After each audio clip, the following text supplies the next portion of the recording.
of the calendar year to broadcast on the Wednesday before Thanksgiving. I was never the type. There's a couple of Thanksgiving Eves I went out on the town with some of my boys and down on McLean Ave or something like that, and that was nice. But for the most part, the Wednesday before Thanksgiving has been a pretty subdued and really chilled out, exciting, slow simmer to a boil kind of a night. I just love it. And I think it's, Lauren and I were talking about why earlier on today. It's because it really is that big launch point for everything, all the fun times and the sacred hours and nights and evenings that come after this, right up to New Year's Eve. But obviously, it really is just the big bang comes on Christmas Eve.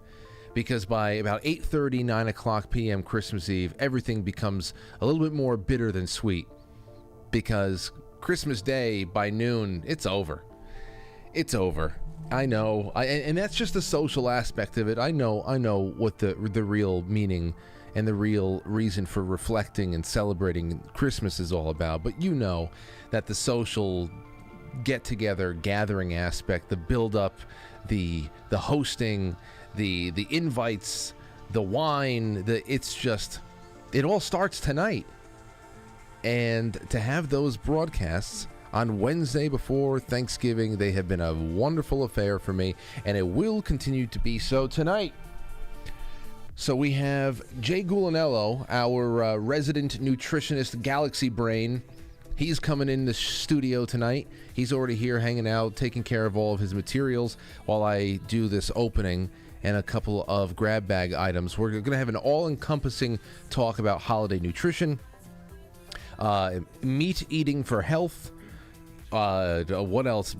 Medical freedom news. We even have a little piece. The people out there who are making new revised food pyramids and telling us that you should have Lucky Charms over a pound of beef. Well, we got ourselves a little glimpse into some of the things on the menu that they're serving, the foods that they're serving at the G20 for the people who are telling us that we need to be eating fungus hamburgers.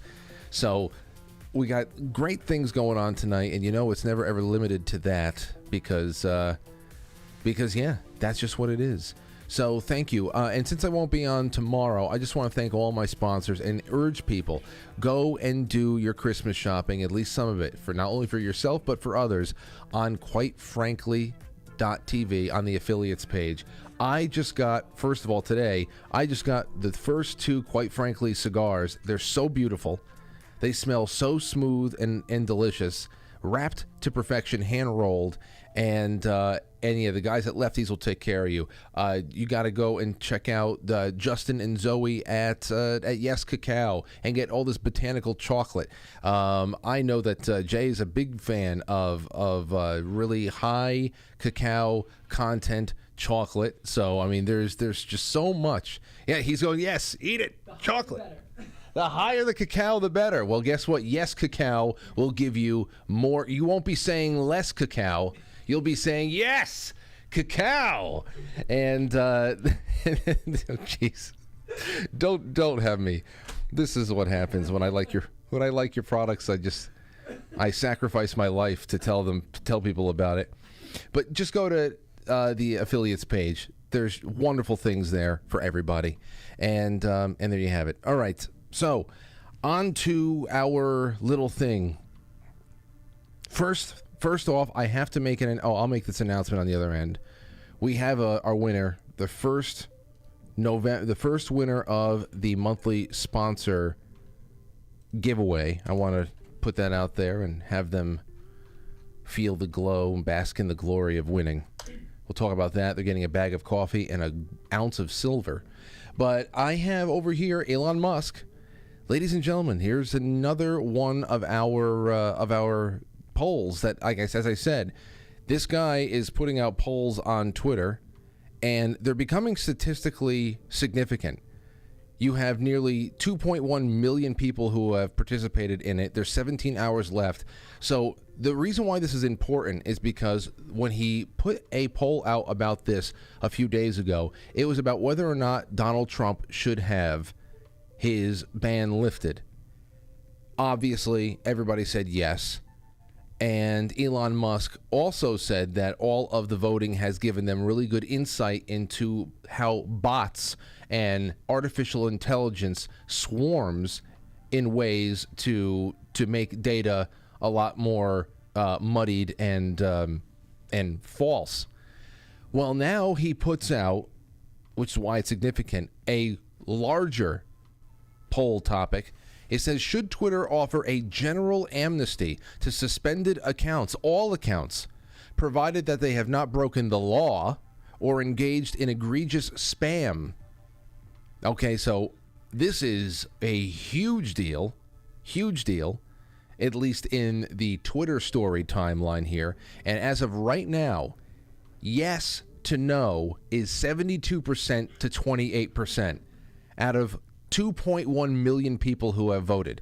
So you think about what they might have even cleared out as far as spam in the first poll with Donald Trump, which was only like a 5-point swing in his favor. Now here we are, like a 50-point swing. It's just incredible. It's just incredible. Well, even more than 50, obviously. I'm just saying. No, it's about 50. Right, Jay?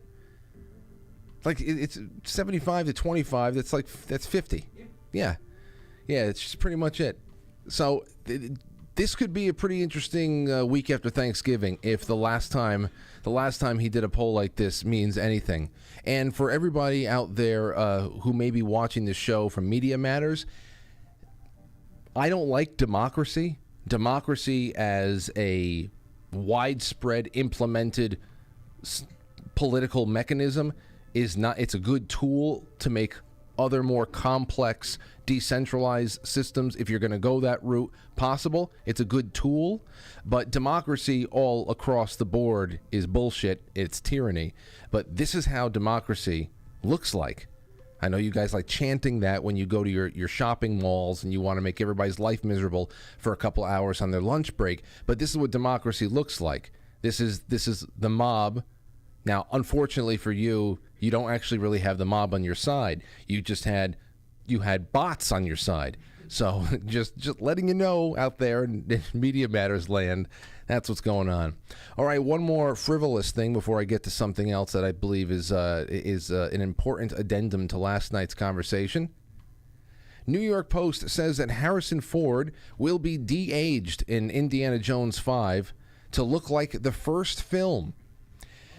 Now, I read through this, and if they were going to, and I cannot see anything here that they are going to, that he was actually going to do this, and they're just going to de-age his face. Now, ladies and gentlemen, I say if they were going to commit to number 5, which, they want to do it to themselves, whatever. But if they're going to do that, I don't know why you're not getting a young body actor to come in and deep fake them. Deep fake the face and just make it get done that way. It is very possible to do it smoothly. In fact, every time that somebody does a deep fake on the internet for free, it looks almost indiscernible. And of course, the last time we saw a nearly 80-year-old actor have themselves de-aged, you get The Irishman. And I'm going to show this is Robert De Niro coming out of a little grocery store. He's beating up on a grocery store owner that supposedly pushed his daughter in the movie The Irishman. And even though his face is de-aged in this part of the movie because it's a flashback scene, I want you just to watch the body language of a man who is clearly pushing 80 years old and is trying to kick the shit out of a guy like you would when you're in your 30s. He looks like a man with the balance of an 80-year-old. It's just ridiculous. Look, watch. He comes out. Look, he's 80. He's clearly 80 years old. Look at how he's keeping himself up.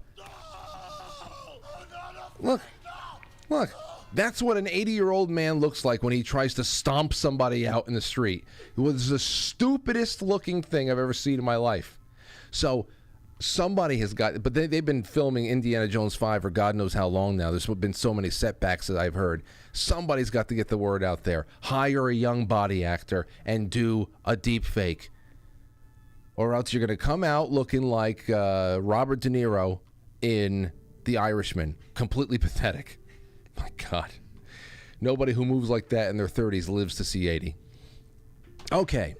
Now, here's something, here's the last thing I have in the grab bag tonight, and it's, like I said, an addendum to last night.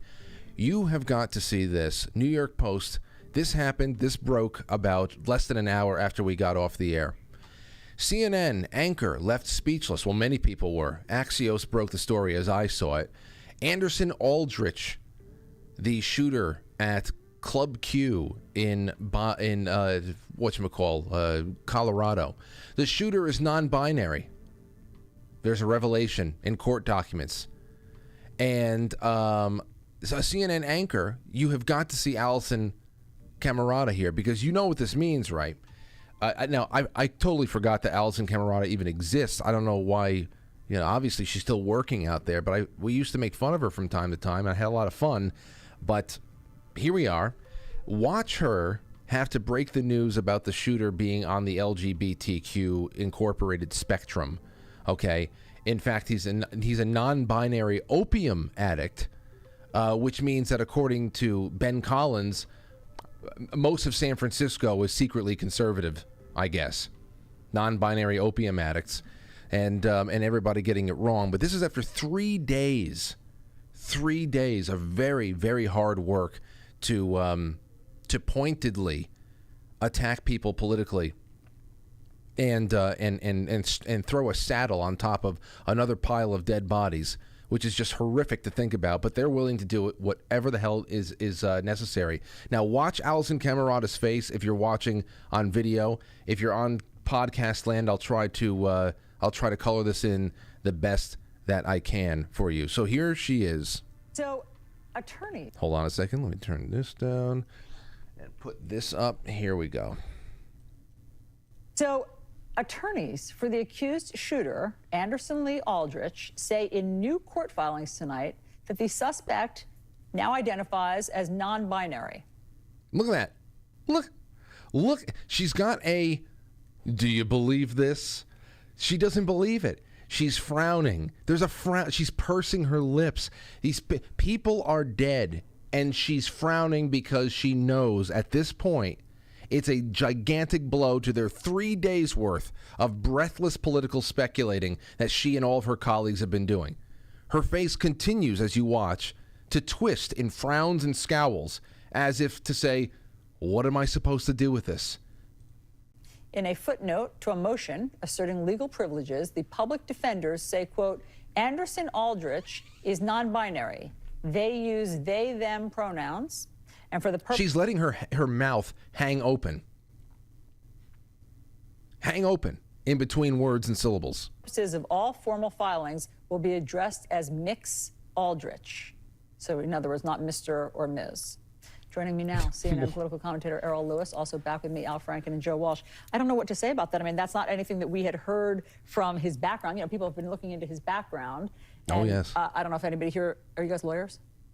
I mean, I don't know if, I don't know what to say about that. I mean, that's what he's now saying. It sounds like they're trying to prepare a defense against a hate crimes charge. That's the least of his problems, legally speaking, but it looks like they're trying to build some kind of sympathy or at least confusion on the question of whether or not this was purely motivated by hate. Yeah, I know, because if I know that there's, it's hard for people out there to wrap their heads around this, but there is a special category of people who are murdered out of love.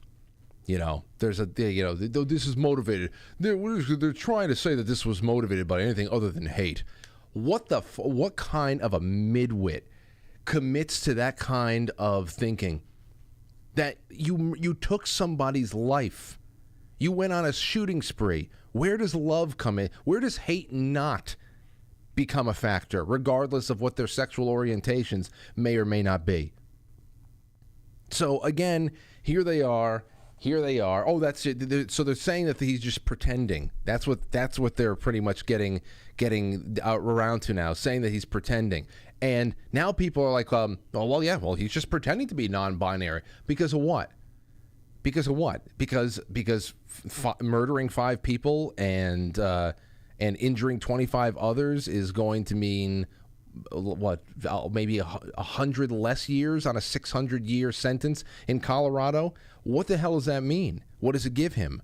So it's like, but that's besides the point, because when it gets down to saying non-binary, gender non-conforming, and accusing other people of pretending to be non-binary, it's like saying that you're pretending to be pretending. That's the problem here, okay? Because how does he prove that he's non-binary, or how do you disprove that he's non-binary when you have people as high profile as Demi Lovato changing their pronouns publicly every other month, and it's totally fine?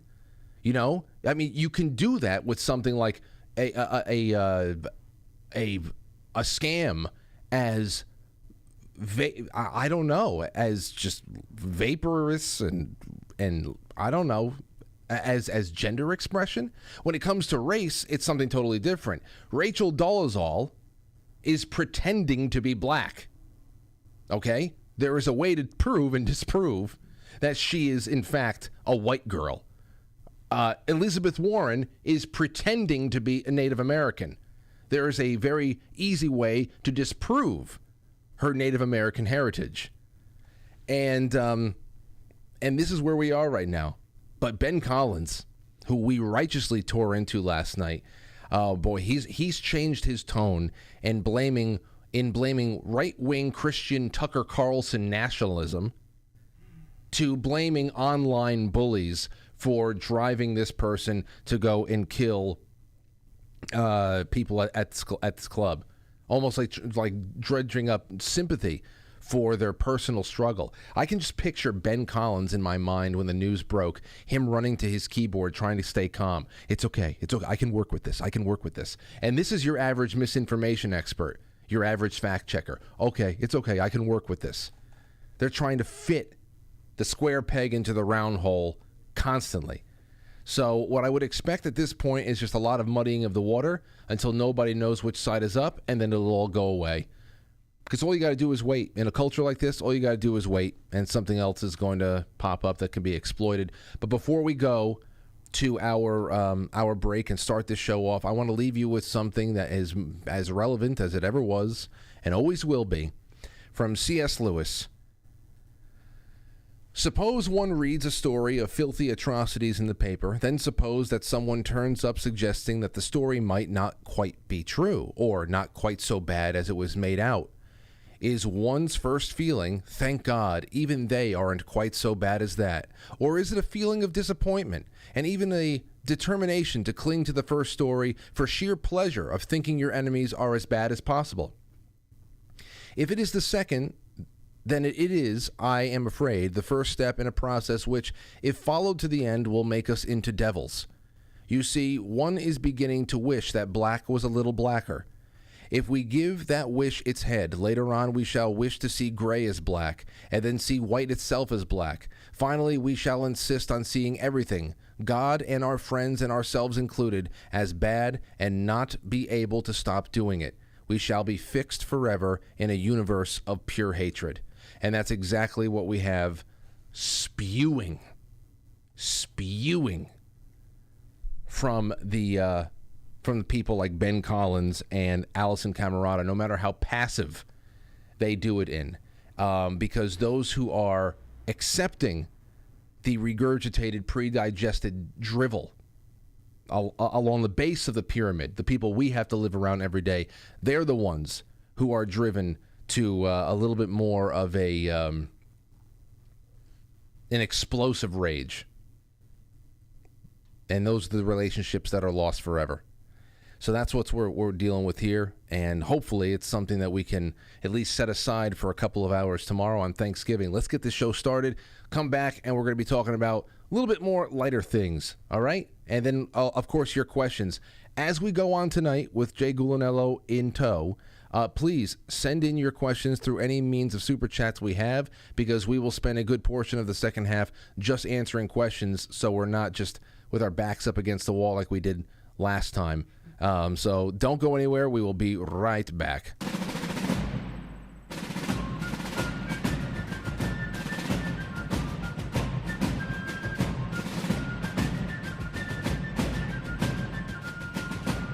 You let one ant stand up to us, then they all might stand up.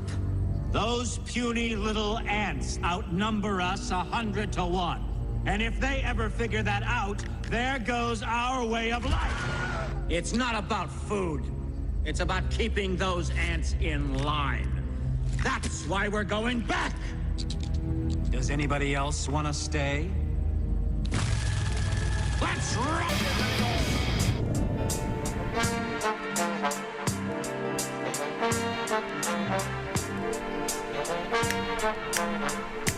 Yeah!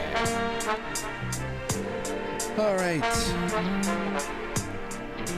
Welcome, ladies and gentlemen. The pre-show is over, and now it's quite frankly Thanksgiving Eve. Funky music, right, Jay? I love this day too, Frank. Okay, tell me what you like about it. No, actually, for the exact reasons you mentioned, it sort of kicks off things. I mean, I'm a huge fan of the whole last quarter of the year. I love October; it's my favorite month. And there's just something about this drive from the Thanksgiving Eve right on through New Year's. It's just even when I was in school, it was like I could handle school better. It just seemed like there was always some occasion to celebrate around the corner, and I don't know. I think it's one of my favorite nights as well. Goodwill toward men. Yeah. That's what I like the best about it, and I'm glad. There's something about the atmosphere, the festive nature of it all, and boy, oh boy, we just get to do whatever. I'm happy that you're here, and I want to make a really quick announcement.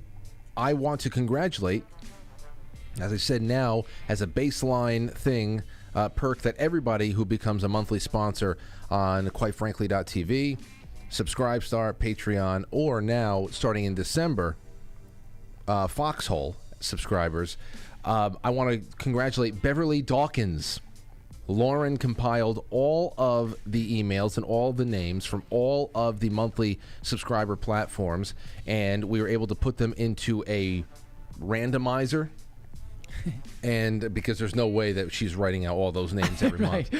So we were able to do it into a randomized way. And Beverly Dawkins, she has been a monthly sponsor on Squarespace since July of 2021. And I'm going to be reaching out to Beverly after the show, or maybe after Thursday. And she has won a bag of coffee and a round of silver. Oh, congratulations, Beverly. There you go. This coffee smells fantastic. The room smells fantastic. Let me just say, so Jay came in here today, and he came bearing gifts. And obviously, I'm going to be eating all this off air because I would never do that to you. It is not good etiquette. But you made here, Jay, for me, a beef pate, which you said that any people you can, as a human being, you can survive on this and only this. Yes. Tell us what's in this. So the beef liver pate, that particular pate has obviously grass-fed beef liver, has a few pastured eggs, has a few spices as well. We added some heritage pork bacon and some goat butter. Goat butter? Yeah. About 112 grams to be precise. Now with that, we've got some raw cheese. Tell us about this cheese in particular. So that one is just the only raw cheese that actually happens to be at my local organic market. It's a El Pastoro Spanish raw sheep cheese. So I only do raw cheese, and that is a fantastic one. It's got a nice little bite to it, right? It's sharp. Yeah, I had a little bit beforehand. They go well together. But this, I thought you were going to say, I picked this up at Citarella. Ladies and gentlemen, he said, Frank, do you like granola? I said, I love granola, but I don't have it that much these days because I know how much sugar's in it. So I every once in a while I'll throw it into some yogurt or something like that. He said this is a granola that he made that's grain-free. Mm-hmm. And what's in it? I'm not going to remember all the ingredients, but it's mostly nuts and seeds. So it's pumpkin seed, sunflower seed, a little bit of shredded coconut. That one has hazelnuts, pecans, and then it's sweetened with some local raw honey and some maple syrup, and just a little bit of butter and coconut oil to kind of hold it together. Well, but that's it. You missed the biggest thing. Oh, the coffee. Yeah, of course, the coffee. He ground up coffee and espresso that's beans. Right, yeah. This thing smells like I opened it up and I smelled coffee hit my face. And I went and I bit into it, and it is the most amazing thing. And this is just a home recipe that you came up with? Yeah. Dude. It was based on a coworker who created this recipe, and then I just sort of adapted it away from that, and always, I love coffee, and so there's nothing better than sipping a cup of coffee and having a few bites of that if you're into that kind of thing. And it's the holidays, so it's like a really healthy brittle. If you were I'm telling you, that alone, if you were able to get that out, people would go nuts for it. This is an incredible snack here. Now, as far as you said, you'd have a hard time trying to remember all the ingredients, but as far as nutritional content goes, what are people getting the most of nutritionally from this? Mostly you're getting some good healthy fats, monounsaturated fats from the nuts. You're getting some good saturated fats from the coconut oil, and you're getting some minerals from the raw honey. So it's, you're not getting much protein, but that's okay. I mean, that's really not what it's for. It's more for the replacement of a sweet treat. You put that on top of, say, like a raw yogurt. Yeah. That's how I tried it originally, and you could replace oatmeal with that, really. It's just incredible. Yeah. I would love that. I had a little bit of oatmeal on Saturday morning before I went to Citi Field to do that Spartan race thing. Oh yeah. And so I was thinking about that. That was it. I've been slonking a lot of eggs. Okay. I have been. I'm I've been slonking a lot of eggs. Just a little bit of the raw maple syrup. Yeah. Just a little bit of a tiny bit of half and half, and just a dash of vanilla. Nice. Extract, and it tastes like eggnog. You're and just blending it up? I'm just with a fork. Oh, okay. With a fork, I'm just mixing up. Nice. No less than 3 eggs at a time. Yeah. So I told Lauren I'm going to start upping that to at least 4 or 5 eggs because it goes down so quick. Yeah. And it's so much easier than taking out the pan and and making myself some eggs. So I'm just boom, and I just throw out the shells and I'm done. Yeah.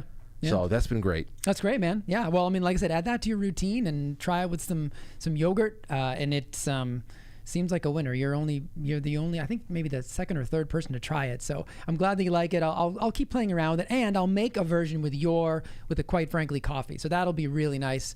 It'll be a true home recipe at that point. Well, I just gave you a bag, so that'd be great. Yeah, that'd be awesome. You let me know if you need more. But all right, so speaking of eggs, I have a story here. I want to get kicked off with this story that I found about cholesterol, good cholesterol.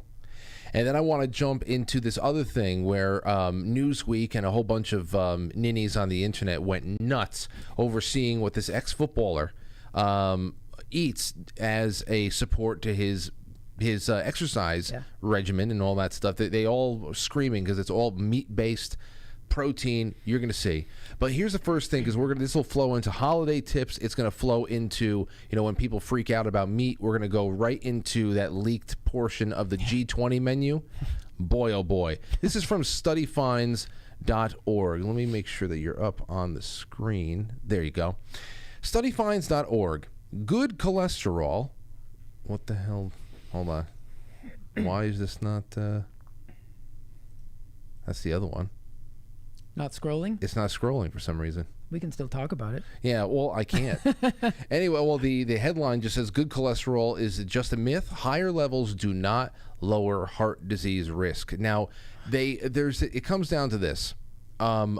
Maybe just some general thoughts, since I can't get into the actual article now. Yeah, sure. When I go to the farmer's market to pick up my 4 to 5 dozen eggs a week sometimes, there's this nice little old lady. Her name is Kathy, and she hangs out with the farmer that I like. She always shows up and just hangs out for the day.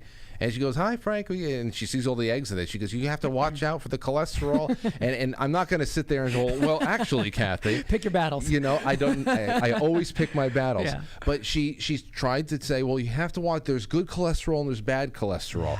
And I wasn't going to tell her, "Well, Kathy, I'm actually eating a lot of these raw now." But she might have had a heart attack. Talk a little bit about just again the complete nutritional packet that is the egg, and then finish it off with this whole breakdown of cholesterol and good and bad and Yeah. whatever. I mean, we should at some point we should probably do an episode on cholesterol, because I think it's one of the biggest myths I shouldn't say myths. I think it's just misunderstood. And anytime you make really simple bumper sticker logic about a complex topic, you know you're not going to pick up on the nuance, right? So good cholesterol, bad cholesterol, that's not even a thing. There's only one cholesterol molecule. One. Now, what they're referring to with HDL and LDL, which are considered the good and bad cholesterol, are the lipoproteins that actually carry the cholesterol around in the body. So technically, they're not actually even referring to cholesterol. It might seem like a nitpick, but it's actually really important when you're understanding how the biochemistry is working. So it really is important to understand there's only one cholesterol molecule. It's not good or bad. There's just one. So, and in terms of eggs, let me go back to the eggs. I mean, it's complete nutrition. Other than vitamin C, you're talking about a macronutrient ratio that prioritizes healthy fats and proteins, and that's, you have essential fatty acids, you have essential amino acids, and it's very, very low in carbohydrate, and there are no essential carbohydrates. So it has the perfect macronutrient ratio, and it has a whole host of micronutrients. Again, other than vitamin C, I believe it has every micronutrient. So it is essentially nature's multivitamin. If you pair that with liver, which does have vitamin C, then again, it's a complete source of nutrition. That's why I say that pate could literally be lived on. With the eggs and the eggs and the liver combined. Yeah, you don't need anything else. I mean, I wouldn't consume liver every single day, because there are so many nutrients that you'd be consuming way too many calories. You actually might be overdoing it on some of the fat soluble vitamins and things like that. But the point is, it's got everything to sustain life.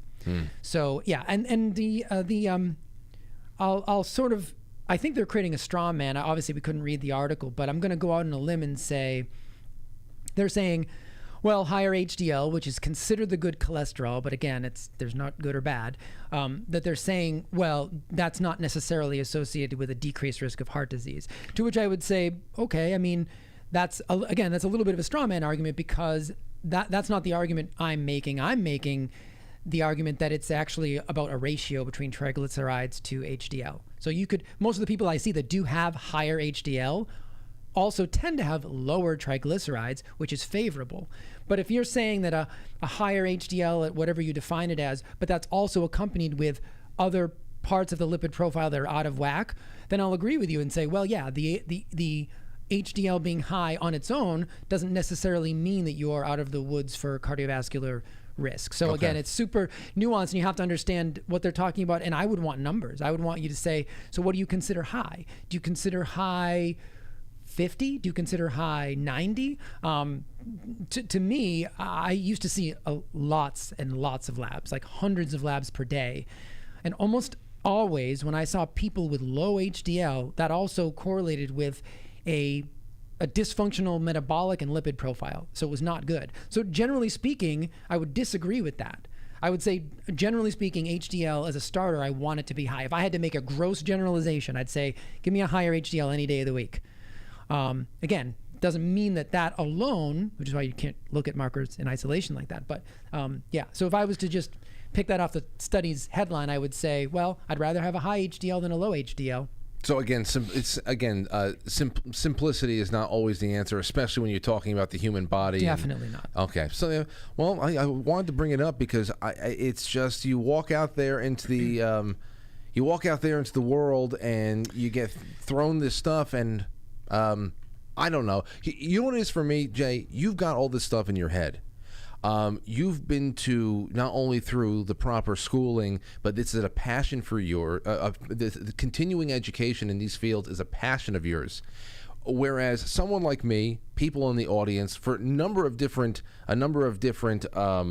issues and topics, we go throughout life. We read things. We listen to knowledgeable people debate each other. We learn things. We have those aha moments, and we formulate our opinions and our stances on how we're going to live our lives. Yeah. But if someone to throw out some stuff about LDL and HDL at me at a farmer's market, I wouldn't be able to articulate why I have the stance I have because it goes in. I understand it for a few weeks and it leaves. Yeah. Someone like you can come on, you can rattle this off for hours and make people's faces turn blue. But that's repetition, because I used to be the same way, right? That's all it is. It doesn't. I'm not special. It's just that that's what I do every day, and that's also why I feel obligated to explain this to people, because I remember very vividly what it was like to have those passing thoughts, like, wait, which one is considered the good and which one is considered the bad? And now, now I have a much deeper understanding of it. And just to close that sort of loop, let's also just remember that 80% of cholesterol is produced endogenously by the liver. So even at the 2015 dietary guidelines, they dropped cholesterol as a nutrient of concern for overconsumption. So even the dietary guidelines have given up on dietary cholesterol. So that nice, older lady at the farmer's market, unfortunately, she's just suffering from what we all do, which is that sort of media-driven, dogma about cholesterol is going to kill you, saturated fat's going to kill you, red meat is bad, salt, all the things that we've been told over the years, which, I don't mean to be a contrarian. It just so happens that we have a lot of bad advice out there. So it just seems that I am. But she's just suffering from that, and I know people my grandmother, who's 96, she lived prior to all the bad dogma, so used to cook with butter and used to do all those things, but lived long enough to see the dogma come into sort of the new paradigm, right, in the public sphere. And now she has some of those same points of view, and it's like, I want you to go back to the way things were. We must remember. We have to go back to Neverland. Right, go back. So that's just an interesting little side note. But yeah, again, 80% of cholesterol is produced endogenously. Dietary cholesterol has, in some people, it can have a greater effect. On most people, it doesn't have a huge effect on your lipid profile. And again, much more important is to control your blood sugar, because that tends to favorably shift that triglyceride to HDL ratio, which by all accounts that I've seen, and I have research papers right in front of me right now, when you mentioned it, that is a much better predictor of heart disease than any one of those other markers alone, because it, to make a long story short, it predicts the quality of the LDL particles. So that's, again, I don't want to get into that right now. We can do it some other time. Blood sugar as a marker? Blood sugar is a marker, but yeah, because triglycerides are generally also elevated when someone has poor blood sugar control. So again, no system in the body ever works by itself. Well, I'll put it as we switch to another article here, because if the egg freaked Kathy out, sweet Kathy, who I really, really like. Sure. If the egg freaked Kathy out, she would scream at this next article. Here's from Newsweek last week. Ex-football players' photos of daily diet leaves internet, the entire internet, Jay. All of it? Leaves the entire internet horrified. Every corner. Wow. His name is Zach Strength, and I follow him on Twitter, and I really I like a lot of his feed. I at least like his food pictures. Zach Strength, a former football player, has shared photos of his calorific meals on social media, leaving the internet horrified. The last photo he posted on Twitter even attracted the attention of the social media site, which added the disclaimer, quote, "High cholesterol can lead to chest pain, heart attack, and stroke." Stop it. Yeah. This was a disclaimer from Twitter. Oh, God. Okay. Elon, get on that. Cholesterol should be moderated to support a healthy diet. Yeah. So what is in the photo, you may ask? Well, it has 2 huge ribeye steaks with a generous helping of butter on each, along with 6 fried duck eggs, so all sunny side up. Zach, who says he specializes in helping people lose fat and gain muscle, captioned the photo with, "Protein, saturated fat, cholesterol, gains winning." Look at this. I knew that you would like this. Ooh, I've had meals very similar. I want it. I want to jump. I want to jump into the photo. I want to bathe in it. I'm fasting today, by the way, so this is particularly difficult. Yeah, I don't know. I didn't know the disclaimer was there. That's actually, it's shocking, but it's also not shocking. Yeah. So I mean, I guess the question is, what are they concerned about?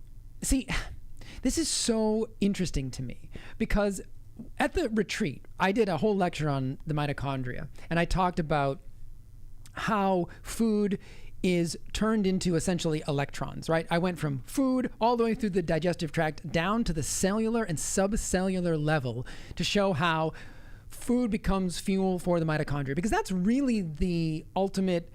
I mean, the mitochondrial theory of aging and disease is the most evidence-based theory of aging disease that we have.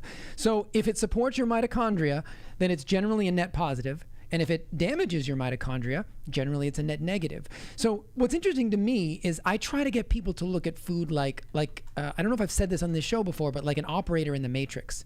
Stop looking at things like red meat and eggs and all these things that have you have a preconceived notion about, and start thinking about them for what they are, or what the body sees them and uses them as, which is essentially in the end micronutrients and electrons.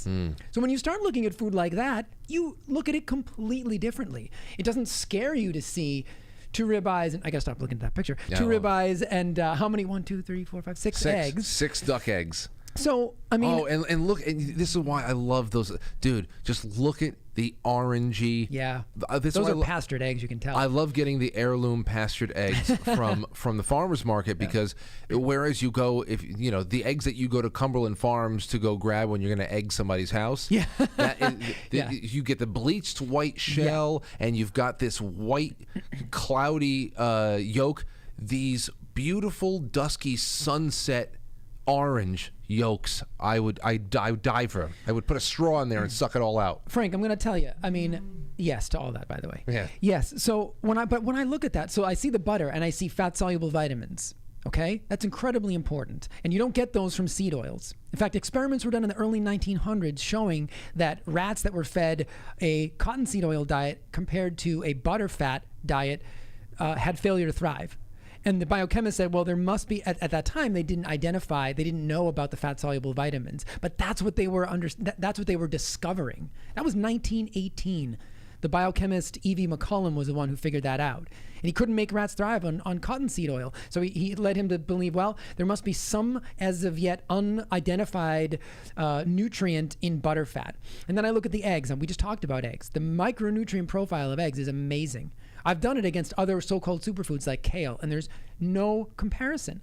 And then when I look at when I look at beef, I see obviously we've got protein, but we've also got things that make the mitochondria run. We've got CoQ10, we've got carnitine, we've got creatine, we've got riboflavin, we've got all of these. So again, if you start looking at food by the numbers, all of a sudden the picture looks very, very different. I'm convinced that this is just truly social programming.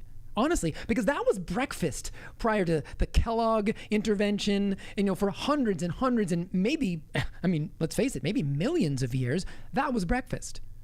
We now have these fake foods, these fake oils, these fake meats that are supposed to be replacing Mother Nature. And let me just tell you that our track record of replacing Mother Nature is very poor. It's very poor. No, I know. In all things. In all things. Right. So, when I look at that, again, I break it down, try to be dispassionate. That was one of the talks I gave at the retreat was about breaking foods down like that, to try to remove the personal aspect, to try to remove the emotion from it. And let's just look at it from a biochemical and a biology perspective. And when you do that, things change. There's a little, great points there, and now just here's a little bit more of the people that you'll never be able to reach. It's Zach, who used to play Division I college ball. He was asked with one person questioning whether he repeated posting of steak and eggs, was it the same photo over and over again? He says, no, I eat steak and eggs over and over again. Other asked about his daily routine. How many meals do you eat per day? I eat half the amount for one meal, but 2 meals in a day. So do I need to eat this much to gain muscle? He said, not one for shying away from replying to any comments. Zach shared usually 3 on lift days and 2 on others. There were some that could not see the positive side to the meal, with one complaining, that's a lot of butter. Another added, got enough butter? While a third one was concerned, tweeting, this is really terrible for you. I hope you're at least eating enough veggies to counter all the plaque buildup in your arteries. Yeah. Can you please talk about plaque buildup and how veggies could counter that? I think people think that the human body, this is the only way I can put this together, is that we were indoctrinated in the 70s and 80s with these commercials of saturated fat in the drain, literally physically clogging up a drain. So the only thing that I can think is that people still think the human body is just this sort of sewer. Yeah, or this empty vessel of pipes that just simply is stupid and gets clogged with things, and that somehow veggies are like a broom or something. And I'm not trying to be funny. I understand why people say what they say, but the whole butter thing, again, that's pure indoctrination.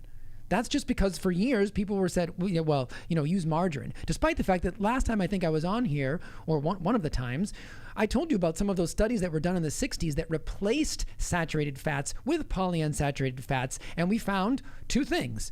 Cholesterol, yes, did in fact lower, which is fantastic, and all those people also died earlier. So you can be dead earlier with low cholesterol. Congratulations, right? So it's just indoctrination, and I just wish people would be more curious. That's what it is. I know. People see steak and they see eggs, and that is wow. Well, I like how this one he added in some green. He added in two vegetables, one carrot and one broccoli, and a baby carrot. Yeah, a baby carrot and a broccoli floret. Congratulations. It's great that this guy's name is Strength too. That's really that. Yeah. I mean, look. I mean, it's some people you're never going to reach. But I'll tell you something though. There are a lot. This is changing. This paradigm is changing because I have seen personally people improve their lives moving to a. Now again, I don't think we are not carnivores. I want to say that pretty bluntly. We are most definitely omnivores. However, animal foods provide the most complete nutrition and the most bioavailable nutrition. It is not debatable. I mean, you can debate it, but what I'm telling you from the biological and the biochemistry standpoint, it's not debatable. The nutrients are in their proper forms for the body to have to do minimal work to absorb them, unlike plant foods, which sometimes have to be converted, and depending on your genetic profile and SNPs in your genome, you may be a very inefficient converter of some of these nutrients. So it's really not advantageous for us to be fully plant-based. But I'm also saying we're not carnivores. We clearly have adapted on this planet to eat everything, literally everything. But these are the best foods on the planet, so why not base your diet around them? You can certainly eat more vegetables if they make you feel better, but what I'm going to tell you is that when people if they have issues and they remove vegetables, they start to see improvement because vegetables do have anti-nutrients and they do have defense chemicals, because they're there to defend themselves against prey. Not necessarily us, bugs and things like that. But when you base your diet around something that has a lot of defense chemicals and they start to build up in your system, you can start to experience issues. I mean, it's not even theoretical. I've seen it happen. I've seen people basically go on a carnivore diet for 30 days or 60 days, which is the ultimate elimination diet, and they have symptom improvement. Eczema, gut issues. Same thing with fasting. You condense the eating window and you eat the most nutrient-dense foods in that eating window. That is a recipe for success if you're trying to overcome some kind of a chronic issue. I've seen it time and time again, and there are MDs out there that are doing this now with people. So it's catching on, and when I give talks, I always tell people, mind the research gap, which means there's a 17-year research gap between clinical research, RCTs, and clinical application. So it takes several decades, mostly because people who have a career invested in one way of doing things have to die before anything changes. And it's sad because science should be, ever evolving and should be, be able to move with the times, but it just can't do it. Right. Because it's built into a Leviathan, right? It's not a pure method anymore. So that's what I'll tell people. Listen, it's real, and it's something that you should consider if you're struggling with something and you can't figure out how to get around it. We use elimination diets all the time in functional medicine, and the carnivore diet is the ultimate elimination diet. I guess I want to ask you this question, but we have a second hour to do holiday tips and everything else. Yeah. But it's 7:45. But since we're talking elimination diet, there was this one thing I found. I sent it to you on Instagram. There's a lot of things that float around on Instagram, and there was this one doctor. I don't know if he was a naturopath or a nutritionist. Anyway, talking about cancer and elimination diets and fasting. That even when you're talking about cancer, of course, mutated cells that are not being broken apart and expelled, and they're actually just growing on top of each other, being fueled by sugars and everything else there, that through ketogenic diets and through really intense fasting windows, that is a way to show remarkable remarkable improvement in the body's ability to break down dead, mutated cells and tumors and actually fight cancer. Yeah. Now, it was a less than a minute long clip that I saw on Instagram. I pass it along to you for perusal. In your time working with a number of patients and in hospitals and talking with doctors and your research, which I know is widespread, what have you seen about fasting and things like cancer? So I pulled some papers if you want. I mean, I can go through them pretty quickly, but one of my favorites is Dr. Thomas Seyfried. He works at Boston College. I think I might have actually mentioned him in the past, but he's the person to check out. He wrote, I think, a landmark paper in 2010 called Cancer as a Metabolic Disease. And this is a quote from him in an interview that he gave. It's amazing. And this goes back to what we were talking about before, right? If you start to look at foods that support mitochondria, which are the powerhouse of the cell. So he said all cancers can be linked to impaired mitochondrial function and energy metabolism. It is not a nuclear genetic disease.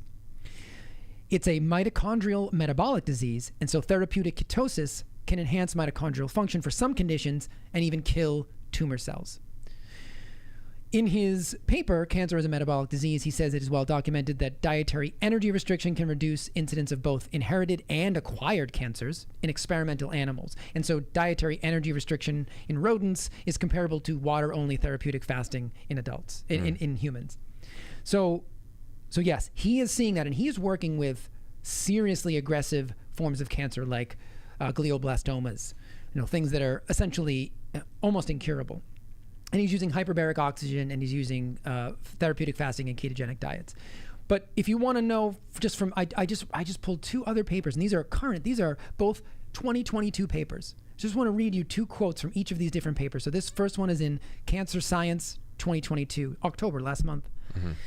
Emerging evidence suggests that fasting could play a key role in cancer treatment by fostering conditions that limit cancer cells' adaptability, survival, and growth.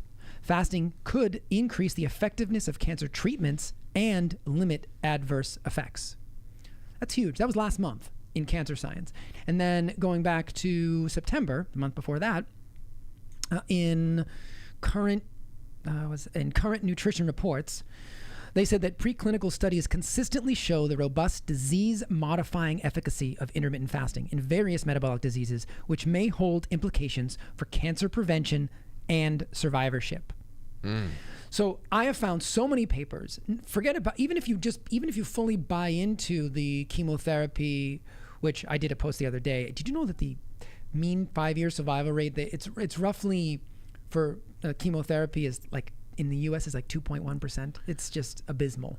But even if you buy into that paradigm, we've got research that's saying, hey, intermittent fasting may also be a great adjunct therapy because it may improve the ability of, personally speaking, I don't think it's improving chemotherapy. I think it's doing the job on its own. But even if you were to go that route, you might be able to mitigate some of the side effects of chemotherapy. This is in the medical literature. So all I'm saying is that there is so much evidence out there. And I just pulled two papers from the last 2 months, Frank. It goes back decades and decades. We have known about this. It's not being utilized because the cancer industrial complex. It's a business. Cancer is a business. And it's one of those things where I think about all these industrial complexes and how they overlap with each other, and I have a very hard time assigning people ill intent. It's just that when you want to help people, and there's only one doorway to getting into the medical field to help those people, and it's through a Rockefeller doorway. You're all the knowledge and all of the pathways to prescribing somebody a treatment plan goes through the AMA approved paths and their laboratories, and that's just it. There's just only one approved path. What does that sound like? The last 2 years has been a microcosm of what nutrition and medicine has been for the past 100 years. And it's gotten progressively worse. And I'll tell you something else too, the Alzheimer's, right? Which we haven't had an approved FDA drug since 2004. I don't know what the state of that new drug that there was a huge uproar about the approval of that drug because the clinical trials were very poor, but it got pushed through by the FDA anyway. Gee, what does that sound like? Mm-hmm. But another paper that has intermittent fasting at its core has this great quote about all kinds of neurodegenerative diseases. Finally, it has been suggested that intermittent fasting might improve neuronal function by means that are entirely independent of caloric intake and may instead reflect an intrinsic neuronal response that is triggered by fasting. So people will say, oh, it's just because you're restricting calories. Well, this newer research is saying there may be a completely independent mechanism that improves neuronal function. So again, I would just ask, why wouldn't we try this? It is free. It is accessible to literally anybody and everybody, but it goes into the realm of a fad diet because celebrities do it to lose weight, and I think that's just a shame because fasting is an evolutionary conserved mechanism that, I mean, it's proven because we have so many pathways that upregulate in a fasted state. We just don't ever exist in a fasted state anymore because we live in a circus food environment. It really is. It's almost as if every day, for the average American at least, is the same kind of eating schedule as you'd have if you went to Yankee Stadium. Right. You're eating erratically and poorly. Yes. You're just walking around in almost like a shopping mall environment, and it's either grazing or gorging at completely randomized times. Yeah. Grazing or gorging. I just did a post today on chrono nutrition, which is super cool. It's basically how circadian rhythms tie into nutrition, and this kind of shoots the people will say, well, a calorie is a calorie, you just have to eat less. To which I would say, oh yeah?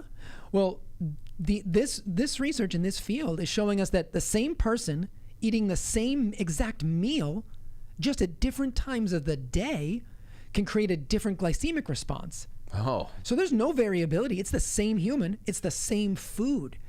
But there is a interplay between our circadian clock and our food intake. And I think I've said before, we are attuned to light through the eyes, but all of our organs, our peripheral organs, they have circadian clocks too, but they're not triggered by light because they can't see. They're triggered by nutrient intake. And so it seems that we're all wired a different way. And so understanding how we are wired and how food interacts with our body on an individual basis is huge. So that's why you can't have a one-size-fits-all therapy. So when people come after me about fasting all the time, because, it's funny how people get emotional about these things. I don't know why people get emotional about it. I mean, I'm just trying to offer solutions for people. And if it works, it works. If it doesn't, it doesn't. But, I have to look at it on an individual level. And so if someone has a really high allostatic load and they're super stressed out, fasting's a stress. So it's probably not going to be the first thing I'll do. I'll probably try to bring them into a more parasympathetic, calm state, and then we'll think about fasting. But if everything's going guns blazing, I mean, you experience this, it just takes a little bit of time to adapt to fasting. But then once you've upregulated the metabolic machinery, it's like no big deal anymore. It really isn't. I'll tell you, it was last week. The last week or the week before, I got home. I had to stay here because there's a couple. Oh, I know what it was. It was the night that Trump made his announcement that he was going to be running in 2024. Right. I said, okay. Well, I told Lauren, listen, I'm going to stay a little bit. Stay a little bit later at the studio tonight because as I get off, I'm going to just restream what he's doing and cover it on the network. And I thought it was going to be 25 minutes, time to be out of there, and I still have a little bit of room left in my window. I got out of here at about 10 after 10. He spoke for an hour, and my window's closed at that point. I'm like, okay, so what do? Do I extend my eating window and just start my fast up later the next day, or am I gonna fucking go for it? and I tell you, Jay, I threw a teaspoon of sea salt. There you go. Teaspoon of sea salt into a liter of nice Berkey filtered water. And I did not, that day I went from that 5 p.m. where I had a protein shake, my last thing I have, and my beef liver before I get to the studio and come home and all that, from 5 p.m. until about 2:15 the next day. So it was about 21 hours. It wasn't a full 24, but I never thought that 21 hours was, and I worked out too. Yeah. And it was, dude, fine. Yeah. I'm a fucking believer that it's possible. Yes, it is. I mean, I've seen it myself and I've seen it with countless people. And again, it's not a one size fits all. I wouldn't do fasting with a pregnant woman. Although I will say, I think everybody should have a relatively condensed eating window. It's just remembering where we came from, right? Food was not available 24/7. You know, there's a great line that, you know, supermarkets are a modern day hunting ground, but unfortunately now we never fail. Yeah. Right? It's true. We never fail. That's great. So just to mimic some of those ancestral principles. So like a pregnant woman, you know, I would not advocate long fasts, but I would say, like, so if you were to go to bed and have dinner at 7 or 8 o'clock, and then you have breakfast at 7 or 8 o'clock, is that some extreme thing? I mean, most people do that anyway. Yeah. It's just that they have, just like with the red meat and the eggs, it's a preconceived notion. If I say the word fast, they're like, I can't do that. But then when I say, what time do you have dinner? 7. What time do you have breakfast? 9. So you fast. And they're like, oh. But it's how you phrase it. It's how you shape the conversation and the words you use. It's amazing to me. It's half of my job is psychology. I almost got a master's in psychology, and I half think at some point I probably should just polish that off and just keep, because it's so advantageous to understand not how to manipulate people, but to understand what the barriers that I'm coming up against are. It's not just as simple as saying, eat this, don't eat this, okay, go on your way. There's a psychology to it. Well, the word breakfast in itself, breakfast in itself, That's right. is one of those barriers that you come up against, because I'm not separate from it. This is just something that I started dabbling with this year. But for 99.9% of people, breakfast is the morning meal. Right. The first the first meal, yes, but it's the morning meal. I tell people all the time, it's the meal you break your fast with. I'm very, very specific about my language, because breakfast is associated with a time of day, and it doesn't have to be. Yeah. Now, you can certainly eat first thing in the morning and then, you know, not eat later in the day. I've experimented with both, and the cool thing is that I make it fit my lifestyle. When I was working at the hospital, I ate my only meal on weekdays later in the day. But now that I'm doing more from home, I eat it earlier in the day. So you can shift that around. But when you're metabolically flexible, it's not a big deal. Like you said, you can go, you know what?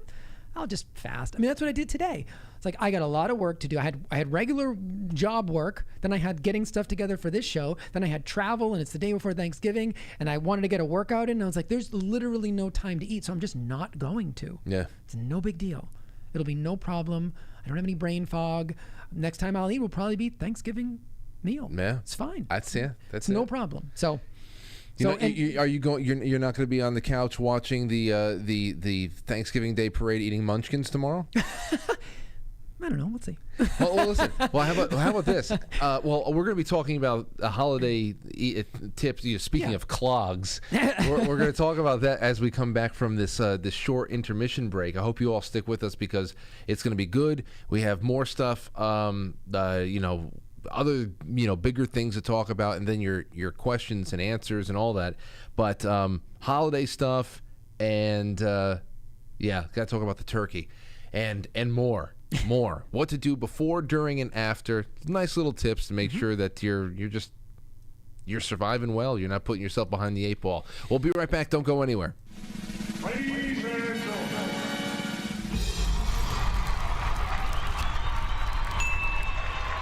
Welcome to intermission.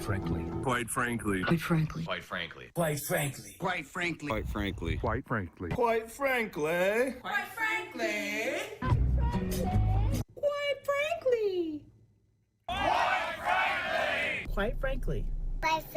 Quite frankly. Quite frankly? Quite frankly. Quite frankly. Quite frankly. Quite frankly. We all support quite frankly. Quite frankly. Let's go, Brandon. Not quite. Quite frankly in Roma, Italia. I really like you. You're very smart. So everybody watch. Quite frankly. With Frank.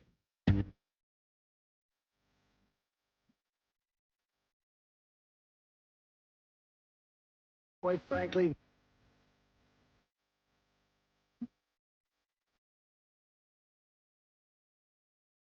How dare you? That's right now, ladies and gentlemen, and then we're going to go on to our next topic. Albert Frederick.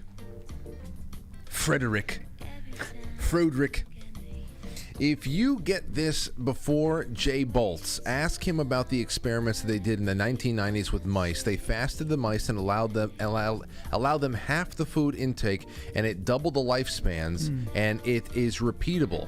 Pretty sure he would be aware of this. You know about this? Yeah, I mean, caloric restriction is undoubtedly one of the keys to longevity.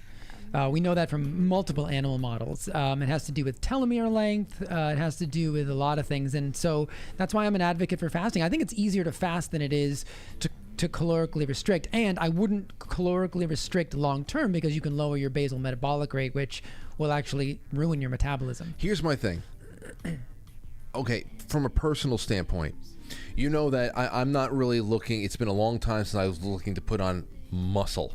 I'm fine with where I am right now. I just want to be limber. I want to maintain gain strength, endurance, but I'm fine with what I've got. Still, to support muscle, there needs to be an ample amount of protein coming in for protein, the synthesis process, and to make sure that you don't shrink up. I mean, anybody who's ever bodybuilt, and I've never done that competitively or anything, but I know people who have, much more than half the battle is eating. I mean, they're waking up at 3 a.m. They're waking up it's ridiculous what they do to be able to keep what they've been gaining. If someone like me who has any kind of a moderate muscle building goal, how much does it go against us to do a day fast here and there? Or what if your window for eating is so short there's no way that you can possibly get anywhere near 1 gram per pound of body weight of protein in that is like the industry standard? If I'm 180 pounds, I should be getting at least 150 grams of protein a day. Yeah. So, I mean, first you prioritize protein. That's what I always tell people. So that's the first thing in your meal. And you want every meal, even if it's one meal, you want to have a minimum of about 30 grams because that's going to trigger, that's going to create enough of that's going to surpass the leucine threshold, which is what helps trigger muscle protein synthesis. So, and your point is spot on. And what I'll say is, though, that the people that are building, remember, that's an unnatural state, those bodybuilders. That's not a normal human body. You look at hunter-gatherers, they were all very lean and muscular. The bulky muscular thing, there's a lot of evidence that actually may go against longevity because in order to achieve that, like you just said, you have to do these unnatural things like unnatural feeding. I don't think that there's any problem if you want to do it in a short term for a competition or something, but it may not be that those two things you might not be able to achieve both at the same time. So longevity and building insane amounts of muscle may not be compatible. Okay. And I would say that, fasting, there's a lot of good evidence. If you're trying to build muscle, longer term fasting is not necessary. But shorter term intermittent fasting is not a problem. Okay.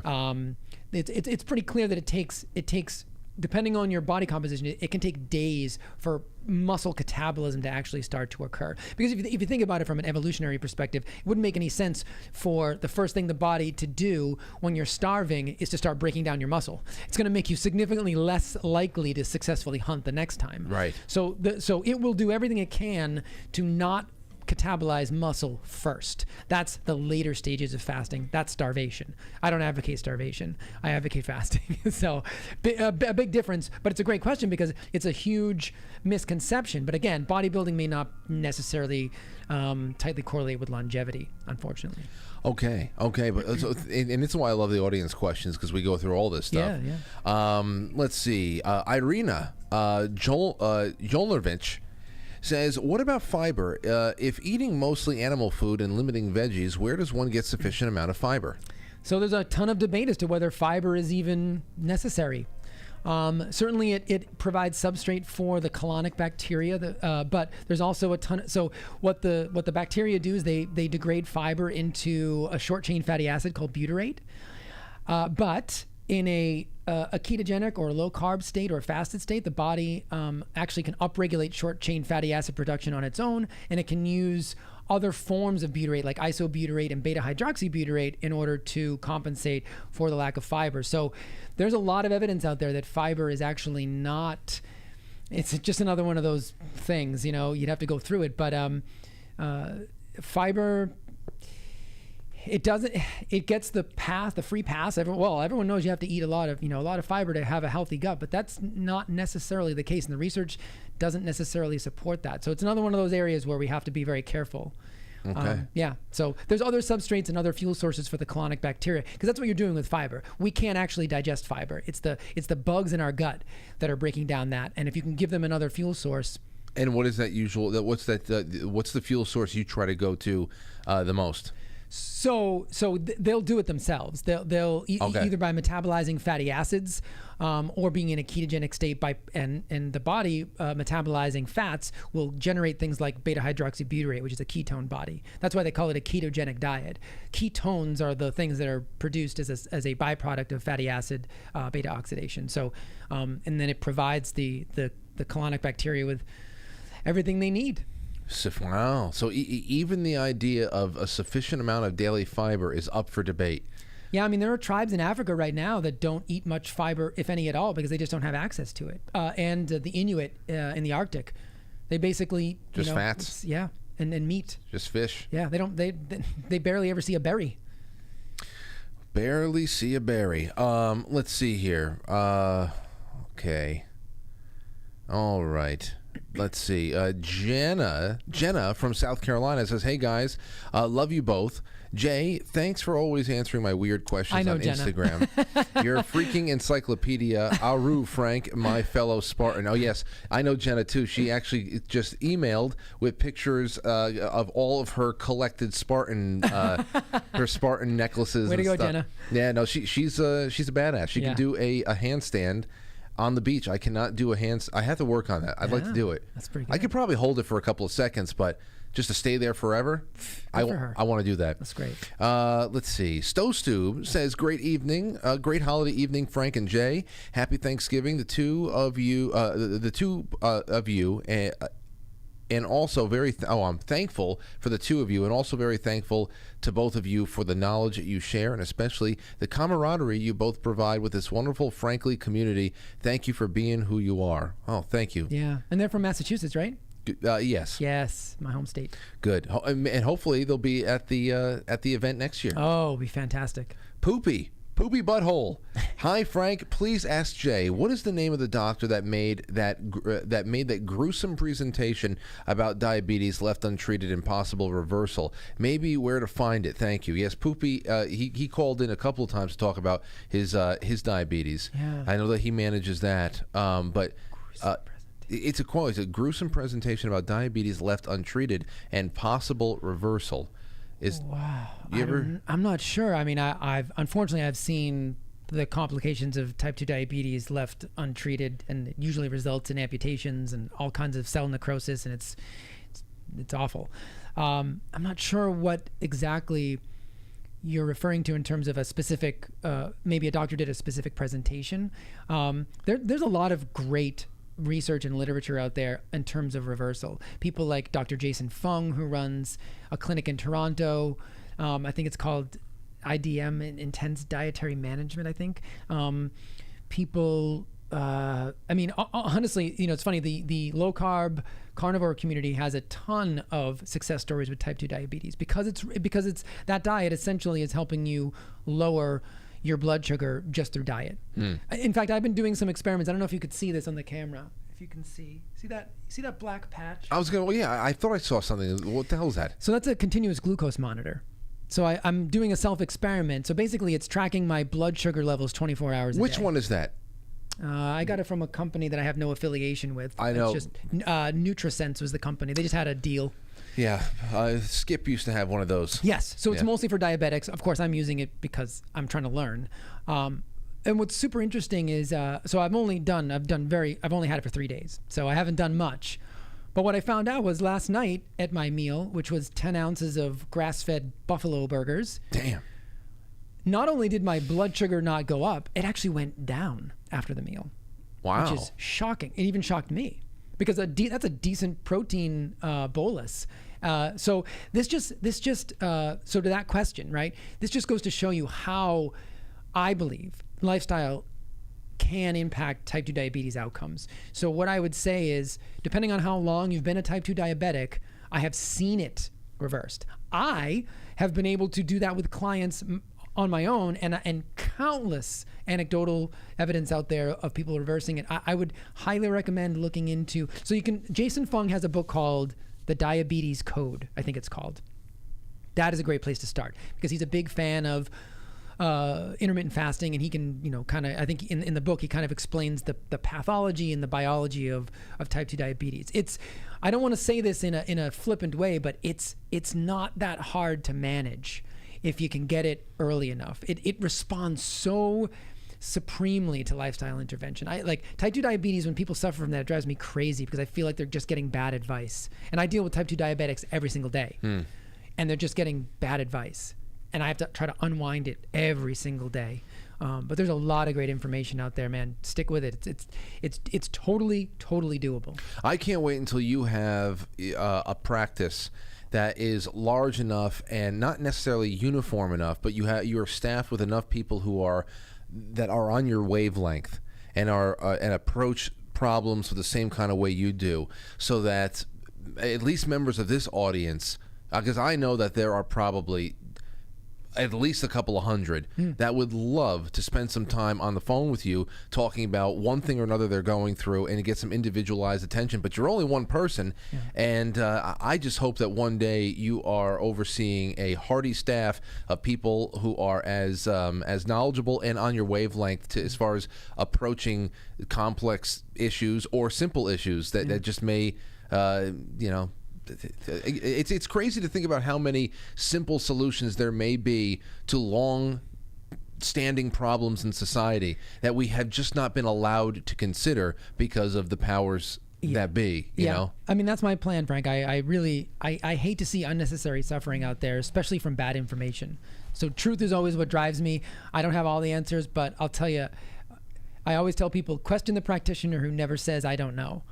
Right? Because you should always be learning. I say it all the time. I'm always learning things. That's who you want guiding you in terms of health. You want someone who's open-minded, someone who treats you like an individual, doesn't have a cookie-cutter approach. And I think that's, that is the ultimate goal, is to get a good group of people around me that can help support my philosophy and also bring new things to the table. I love talking to other practitioners who have new ideas and things that I haven't even explored yet. A little bit of that happened at the retreat. It was great to see other professionals there who I trusted speaking to the audience and sort of imparting their knowledge. And as much as I teach, I learn. So then when Dr. Jha, who is the White House coronavirus response coordinator or whatever, comes out and says this. Now, obviously, this is about a specific medical device that they're pushing, but this could obviously be applied to so many things that we've talked about so far. When he comes out and says stuff like this, you tell me what goes through your mind. That America's physicians, like the real leaders of American medicine, the people you trust for your cancer care and your heart care and your pediatrics care, are out there telling you need to go get a vaccine. You can decide to trust America's physicians, or you can trust some random dude on Twitter. Well, I have a few thoughts. The first rebuttal I would say is that, there are actually, doctors like Dr. McCullough and Dr. Malone on Twitter who have some pretty incredible credentials. I mean, just because you're on Twitter doesn't mean you're not a professional. So that's one. So that's faulty logic. Yeah. So that's one. Number two, I would say, is that heart disease and cancer, I believe those are the two things that he mentioned, are still the number 1 and 2 killer in the United States. So perhaps the doctors that are charged with treating the number 1 and 2 killer in the United States still should be doing a better job. So maybe I shouldn't take their advice just, blanket, because again, the number 1 and 2 killer in the United States are heart disease and cancer. For the last 50 years. Yes. And so this is the whole thing about cholesterol as well. If cholesterol were the answer, statins in 2020 became a $1 trillion industry. I know I've used that stat here before, but it is like mind-boggling. And they lower cholesterol. Statins lower cholesterol. So how is heart disease still the number 1 killer? If millions and millions of people are on these drugs that do work, they do work to lower cholesterol. I'm saying that very specifically. They lower cholesterol, but they don't improve heart disease outcomes. So, one is left to wonder just exactly what kind of doctors we are educating in this country today is what I would say. Absolutely. And I'm sorry to say that too, because so many doctors who follow me on Instagram are amazing people who have taken the time to unplug themselves from that allopathic model.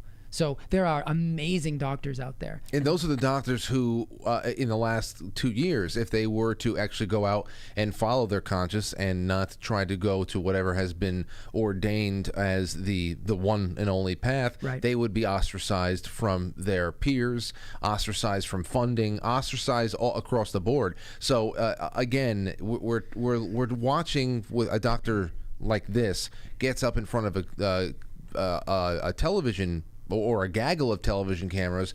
They're representing a massive global corporation. Yeah. It is really, they happen to have medical credentials. That's all. And how can one reporter not ask that question that I just asked? I mean, hey, to be fair, you're telling us to trust the doctors that treat cancer and heart disease, the number 1 and 2 killer in the United States. I mean, that's not you could never get into the White House press corps if you had the intellect enough to ask that question. But I mean, this is what I say. I always say this on this show. I blame the media. The media should not be allowing these things to go unfettered. We have to have a conversation. How sad is it that the very essence of science is questioned? And what we've done is manufactured artificial consent by squashing dissent. Right? Mm-hmm. Very simple. How do you create consent? You just destroy all dissent, and then magically you have consensus. I mean, it's consensus, not consent. Consensus. No, it's the same thing. Yeah. So I mean, it's really sad, the state of affairs, and like I told you before, the research gap. So you've got, you go to a practitioner and you think you're getting cutting edge care, but really you're probably 2 decades behind. Yeah. Your doctor is probably 2 decades behind, unless they are keeping up with all the current literature. And because their schedule is so grueling, many of them don't have the opportunity to even do that. So you think you're getting cutting edge care, but maybe you're not. And look, you only get one go around as far as I know. So why not take that time to be discerning when it comes to that stuff? When it comes to your life, your health, think for yourself, please. It's a scary thing. It's very scary, especially when it comes to something as serious as cancer. Yeah. It's very. I often think to myself, after conversations like this, I am confident that if, God forbid, I ever got a bad diagnosis, that I would go straight to people like you, and I'd say, let's pull out all the stops. Let's just try some things. Let's work with the diet. I'll relocate to the mountains, away from however far I can get away from the 5G or the EMFs. Whatever the hell. I will go anywhere. I'll live inside of a quartz cave for the next couple of months. Whatever. But it's one thing to say that's what I would do, and then it's another thing to be staring a diagnosis in the face and being so incredibly petrified. It's not, and for many people, it's not even just about them, because we all die. It's about who you're leaving behind, what you have unfinished. That's what makes people abandon everything that they thought that they were so sure of in a time of need. It's why many people who still to this day never wanted the vaccine went out and got it, because they thought about the people they needed to provide for. Yeah. They thought that the world was changed forever, and that there was no space to wait it out. So that's the very scary human part about how we've been backed into a wall, especially when there is no room for dissent. Right. It's just you and the white coats. Right, and that appeal to authority is very powerful. I had to overcome that to get where I am now, but that was not an easy process. That started for me back in 2014, 15. So that's how long it's taken me. And by the way, the other thing I always tell people is, for all those years, I didn't tell anybody in terms of health advice. What do I know? That was when I started my journey. So I always tell people, when you start a journey, keep your mouth shut and your ears open. And that's what I did for years. I just read and I researched and I studied but I didn't say anything to anybody, because people would think I was crazy. Because I knew that I was bucking up against literally every trend in health, in nutrition, until I sort of got my feet under me and said, I think I understand what's going on here. But that took a long time. So I understand, like you said before, like the layperson who's got a million other things. They got a family, they got another career, they have all these other things. That's not their job. But we're failing them as a healthcare system because again, we're manufacturing consent. We're not We're not allowing this open exchange of ideas where, you know, the wisest of us sort of rise to the top, and the sort of bad ideas, you know, what do they say? That sunlight is the best disinfectant. Let those bad ideas out there, and then let us have an honest dialogue so we can figure out what truth is. So that's what I'm all about. Well, I appreciate, and you know where we talked about that recently with the minor changes, even though minor but significant changes to Twitter. Yeah, that was the biggest part, the biggest problem when you're talking about manufacturing consensus/consent, because when you're talking geopolitically, if there's consensus on something, authorities then take that as consent of the governed to go out and act on their behalf. Of course. So it's very much the same thing. Yeah. And when you have a platform like Twitter, where so much of the most important debates of events of the last 5 to 10 years have taken place, when there's only a certain amount of ways that you can you can be allowed to approach a conversation, then you can see the problem with that. Yeah. And just the minor changes that have shaken things up recently. We'll see how significant they're going to be, but it has affected everything from elections to medical situations. Of course. Hell, it's been one hell of a boondoggle. I always tell people just to beware of people who are trying to censor, because only cowards are afraid of other opinions. So, I have a super chat here, a very generous one from Yes Cacao, from Justin and Zoe and the whole family. Grateful for the Franklies. Brings a smile to my face every time we send an audience member chocolate. Always feels like it's going to a good place, a good home, and a wholesome mouth. Thank you. Love you, Frank. Love you, guys. It's wonderful to have you out there, and I hope that Christmas and the New Year bring you great fortune and health, wealth, and happiness. That's what I wish for everybody out there.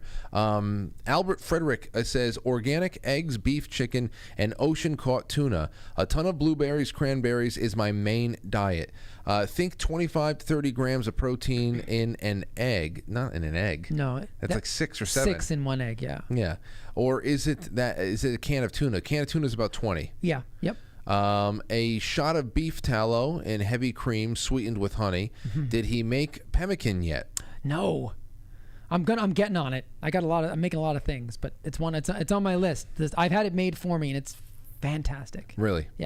Yeah. Well, I mean, that's why when I slonk eggs, it's no less than 3, because it's at least 18 grams of protein at a time. It's about that of a can of tuna fish. Yeah. So yeah, absolutely. I think, let's see here. What do I have? Okay, on to Rockfin. Thank you so much, Todd Fife. Happy Thanksgiving, Frank, and it is such a generous Thanksgiving gift. Todd, you're a wonderful guy, and one of the OGs over there on Rockfin, which has now become a very cozy place. Not as cozy as Theta, where there's only ever about 10 people, 8 to 10 people watching there. I say that's the jacuzzi. But Rockfin is a little bit bigger than a jacuzzi, but still very comfy. Over to Rumble. Let me make sure that I'm good there. Just a lot of great people watching. Everybody's fine. All right. On to on to Foxhole. And then we're going to get into specifically the holiday and some other things. Keith S. God says, appetizer. Thank you for the cookie. Happy Thanksgiving Eve, says Porpoiseful. Secrets comes around and gives us a fleet. Happy Thanksgiving, Frank. Chris Ann was a treat. Kretz, thank you. And you know what? Email the show if you can. I want to thank you a little bit more and maybe put you onto a mailing list for the next. At least enter you into a couple of different giveaways, because you're not a monthly subscriber, but you've contributed toward a historic week, and I just want to say thank you some other way. Email the show, please. Cave Toad gifted a phone. Oh, what a great Chris Ann interview. I saw she teared up during her last reading. I did too. Thanks again, Frank. It's the holidays. It's the history. You know what it is, Jay, and I know that you love the Chris Ann episodes too. I saw that last night. Yeah, I was listening to it. there's a lot of like whenever we do the Oh Holy Night, Oh Night Divine episode that I there's certain episodes I love doing in bits I love doing every year, especially in December. When I come to the studio at night, I know it's going to be a good one, but I am always just like, okay, we got to do this segment.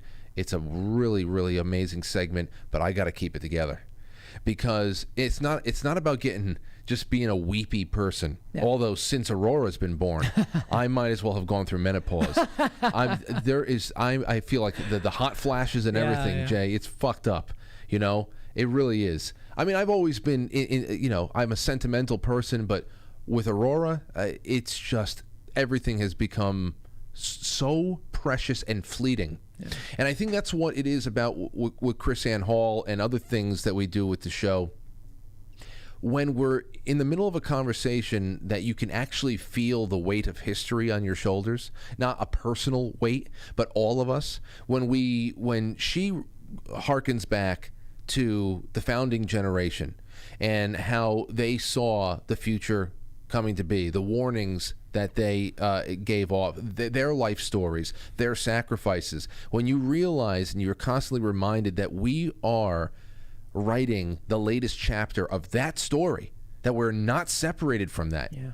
You know, that's a lot of that in itself can be rattling. Yeah. That and it's just a lot of weight there, and it's just a human response. There's just emotion there, like, wow, yeah, we're here right now, and this is all very real. So I love when I see when I see that coming out of people, and I feel I see people pausing for a second I know why they're pausing. I know where that little tiny quiver in their voice comes from.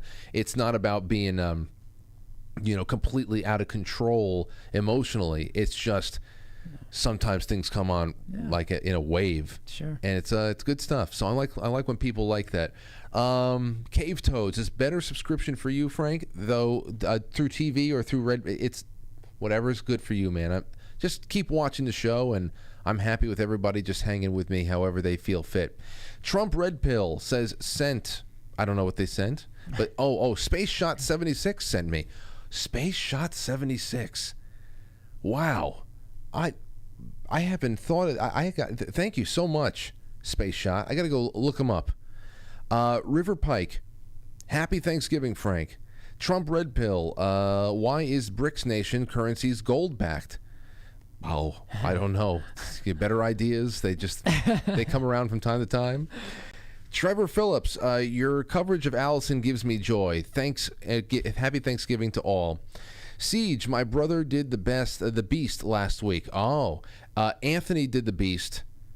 Anthony was telling you he did the Beast in Vermont. Yeah. A couple of months ago.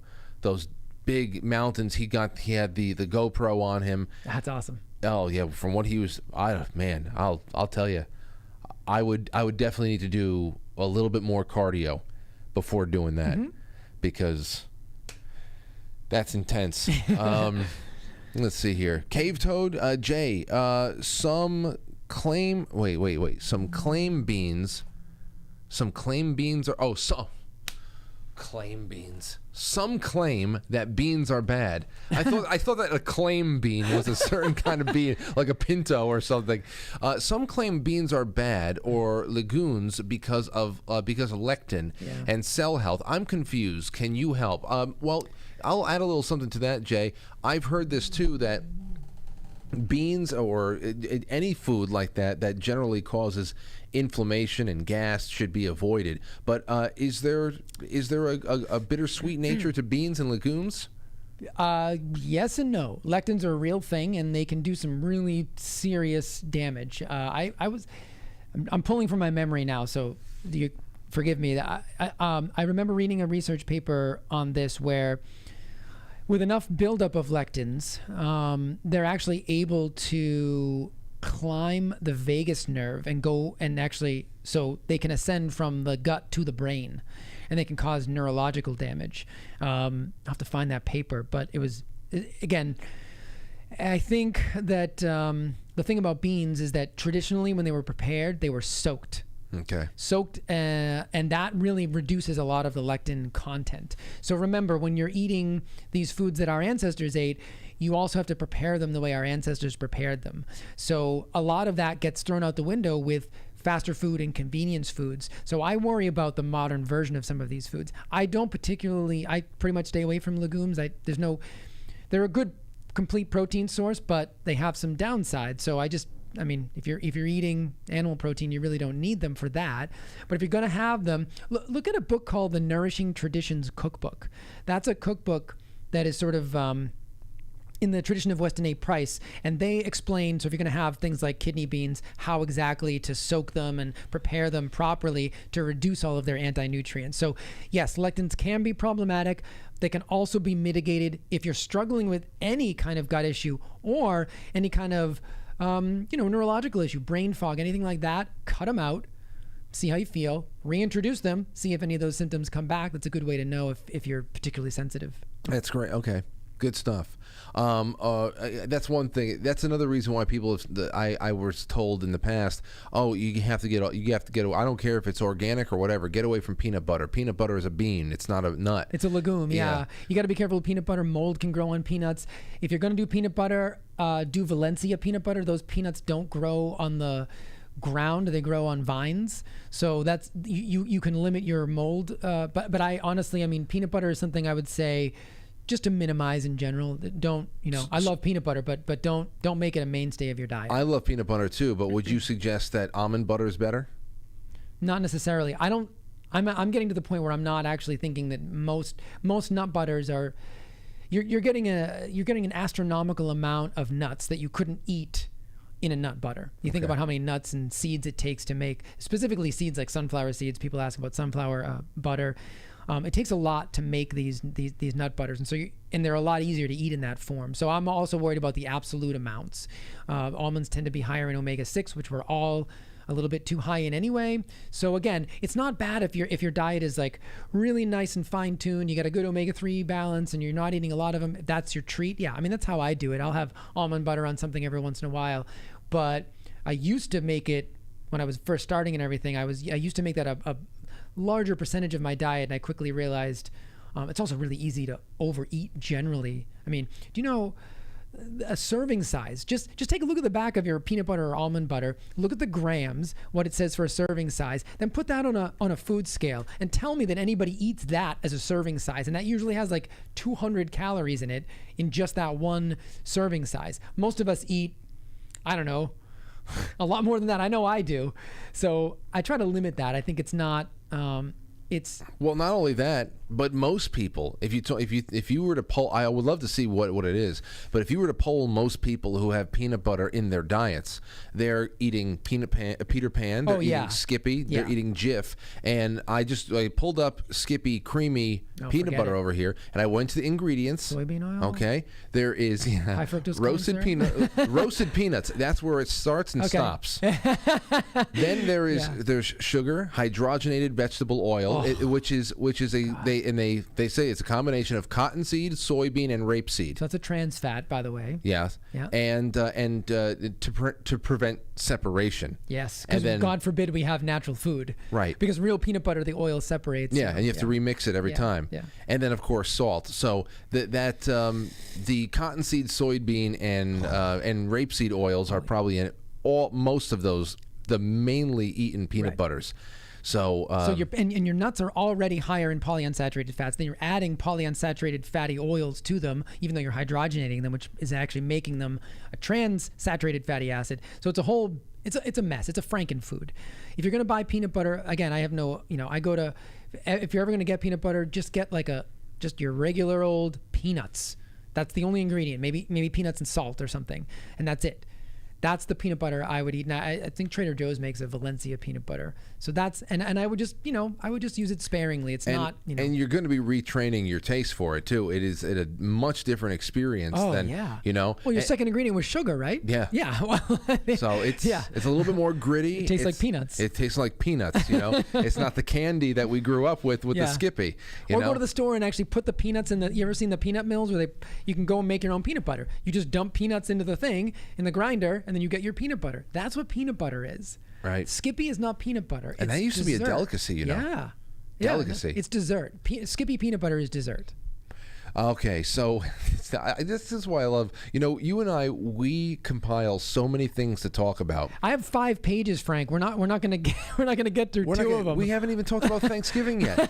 I just wanted some. What's that? I just wanted some Thanksgiving tips. Sorry, man. But if we just did a Q&A show with the audience, this can go on I'll for do that. days. I'll do that. Let's see here. This is from Rook Castle. Dr. Eric Berg, DC, on YouTube, or his app has great nutritional info on intermittent fasting, keto, and more. Agreed. Stove gave a whole sleeve of cookies over here. Wonderful. Love them so much. NJSF. We could probably save this one for later because we already did so much on fasting. But it says, can Jay discuss autophagy benefits and intermittent fasting windows to trigger autophagy? Now, I wish that I had seen this when we were talking about cancer, because the whole idea of shedding dead cells and the body pretty much just regenerating itself.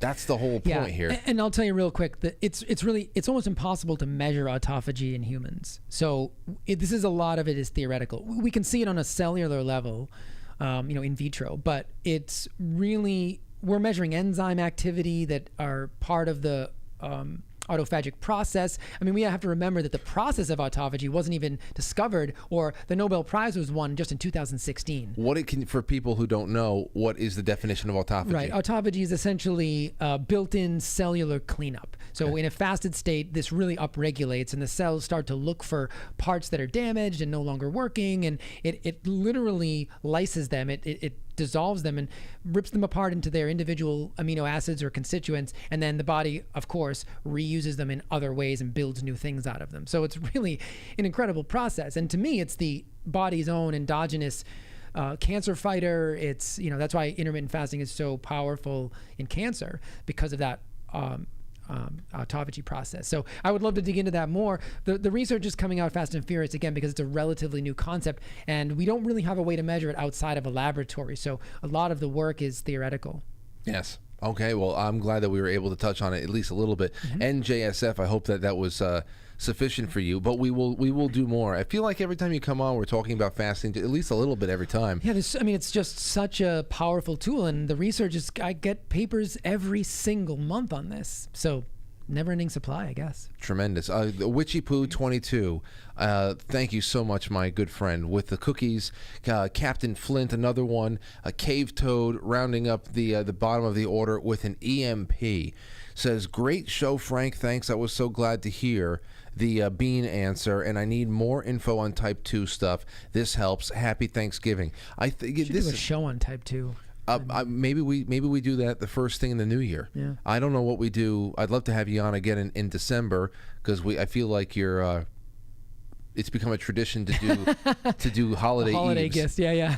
But I don't mind. I like it. But or maybe December. It's just like we just bring you back for the last show before the New Year's break, because we do. Yes, we did last year. It was the 30th, I think, because you didn't have a show on New Year's Eve that year. Right. It was fell on a weekend, I think, maybe. Yeah, we did a Friday. Yeah. It was a Saturday night, so we can do our New Year's resolution show next. Maybe we can get a group. We are Frankly Fast going. Remember, I said that usually January 1st I'll do a fast. I mean, people can participate or not, but sometimes it's also fun to do it with other people, and you can sort of expand outside your comfort zone a little bit. Yes, it would be. I would also love to dig up some esoteric links to fasting, and I know exactly who to go to for that. Robert Sepper. I'm actually going to go and dig up this. Remind me, because you'll remember. Robert Sepper. He does so many great. He's an anthropologist. He's one of the best out there. One of the greatest content creators on the internet, and he's done so many different things.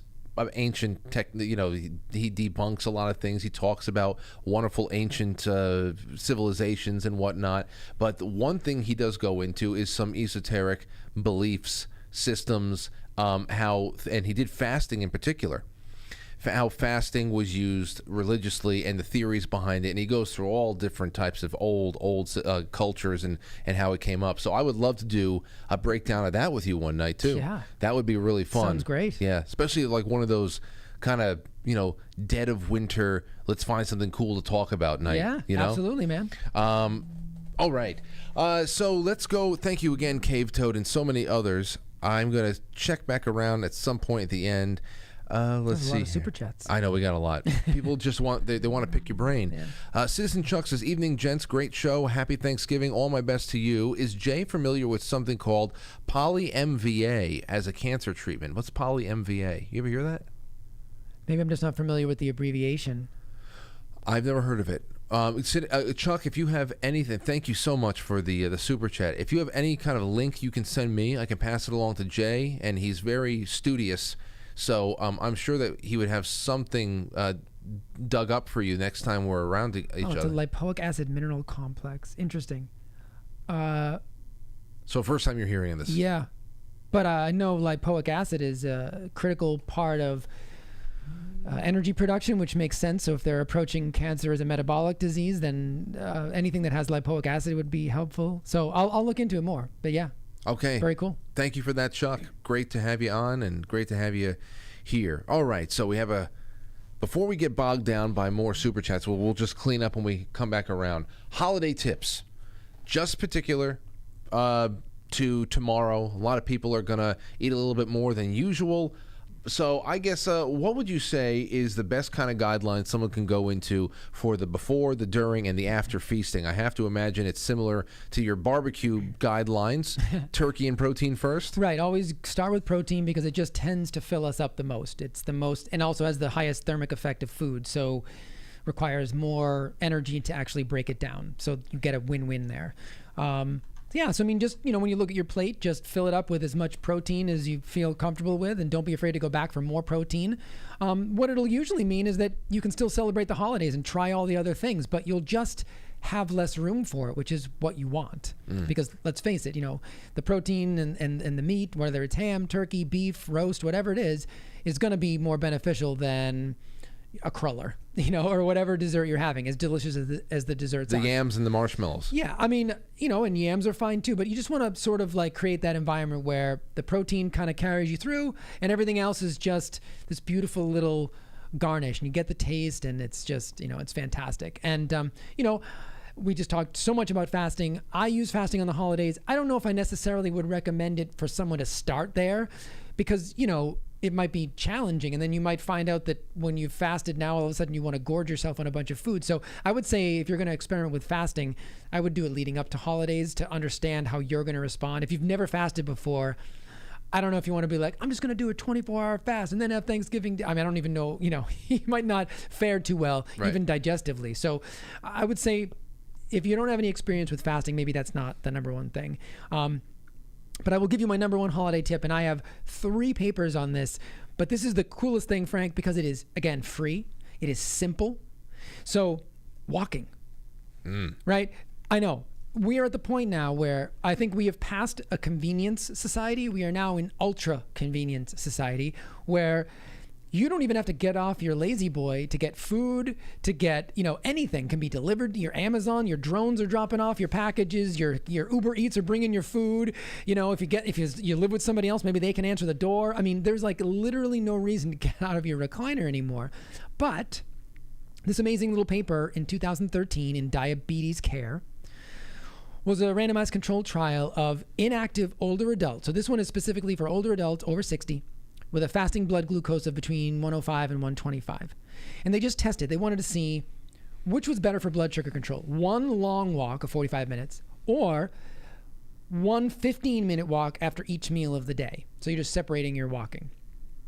And they found that both, in generally speaking, had a significant improvement over the 24-hour glycemic control. But that the post-meal exercise was significantly more effective at lowering the 3-hour post-dinner glucose levels than all the other exercise prescriptions. So that simple thing. So you don't have to set aside an hour to go for a long, long, long walk. In fact, you're better off training yourself, not just for Thanksgiving, but anytime, to take a simple 15-minute walk after a meal. They did 30 minutes at the end of the meal. They did the 15-minute walk. So they allowed 30 minutes for relative digestion. And then they went on a walk that was the equivalence of, it was like a 3-met, which is like a metabolic equivalent, which is basically just a brisk walk. So it wasn't super leisurely, but you weren't sprinting or anything. And that one small little intervention, and let me just go through these last two things here. It also showed that this other study published in Nature in 2022 found that chronic disease incidence was decreased. Now we're talking obesity, sleep apnea, GERD, major depressive disorders, all had an inverse and linear association with steps per day. So at a value of about 8,000 steps per day, you could reduce your incidence of all of these diseases compared to just having 4,000 steps per day. And here's the kicker. The NHANES database did this thing where they looked at a 7-day period and they looked at mortality of anybody over age 10. And they found that if you had 8,000 steps per day versus 4,000, you could lower all-cause mortality by 51%. Wow. If there was a pill or supplement out there that did that, it would break all the records. Wow. And then going up to 12,000 steps per day was associated with a 65% lower risk compared with 4,000. But even just 8,000 steps per day was a 51% lower mortality rate. Why is that? It's because we are meant to move. And now we've gotten to the point where we have to find excuses to move. When that was just our everyday life. It was just, you got to go out and you got to hunt, you got to gather, you got to build something, you got to run away from something. Our whole lives were moving. And now our whole lives, like you and I have been doing for the past 2 hours, is just sitting. Yeah. So that is CDC NHANES data, that 51% lower mortality at 8,000 steps. And they also found an association in testosterone with men who walked 8,000 steps per day compared to ones who only had 4,000. Now, the arrow of causality is not sure whether it's that men with higher testosterone tend to walk more or whether the walking increased the testosterone is unclear. But hey, just get your 8,000 steps and you can mitigate all of those chronic diseases, and you can, generally speaking, improve your all-cause mortality rate, or you can lower the all-cause mortality rate by up to 51%. That's pretty damn incredible. I've never seen another drug or a supplement that's ever had anything near that kind of that kind of percentage decrease. That's incredible. It is incredible. As you said, if you can put that into a pill, you would be a trillionaire. Actually, you'd probably get killed. Somebody would kill you. Yeah. They would kill you. Because walking and fasting basically can fix everything. I know. Yeah.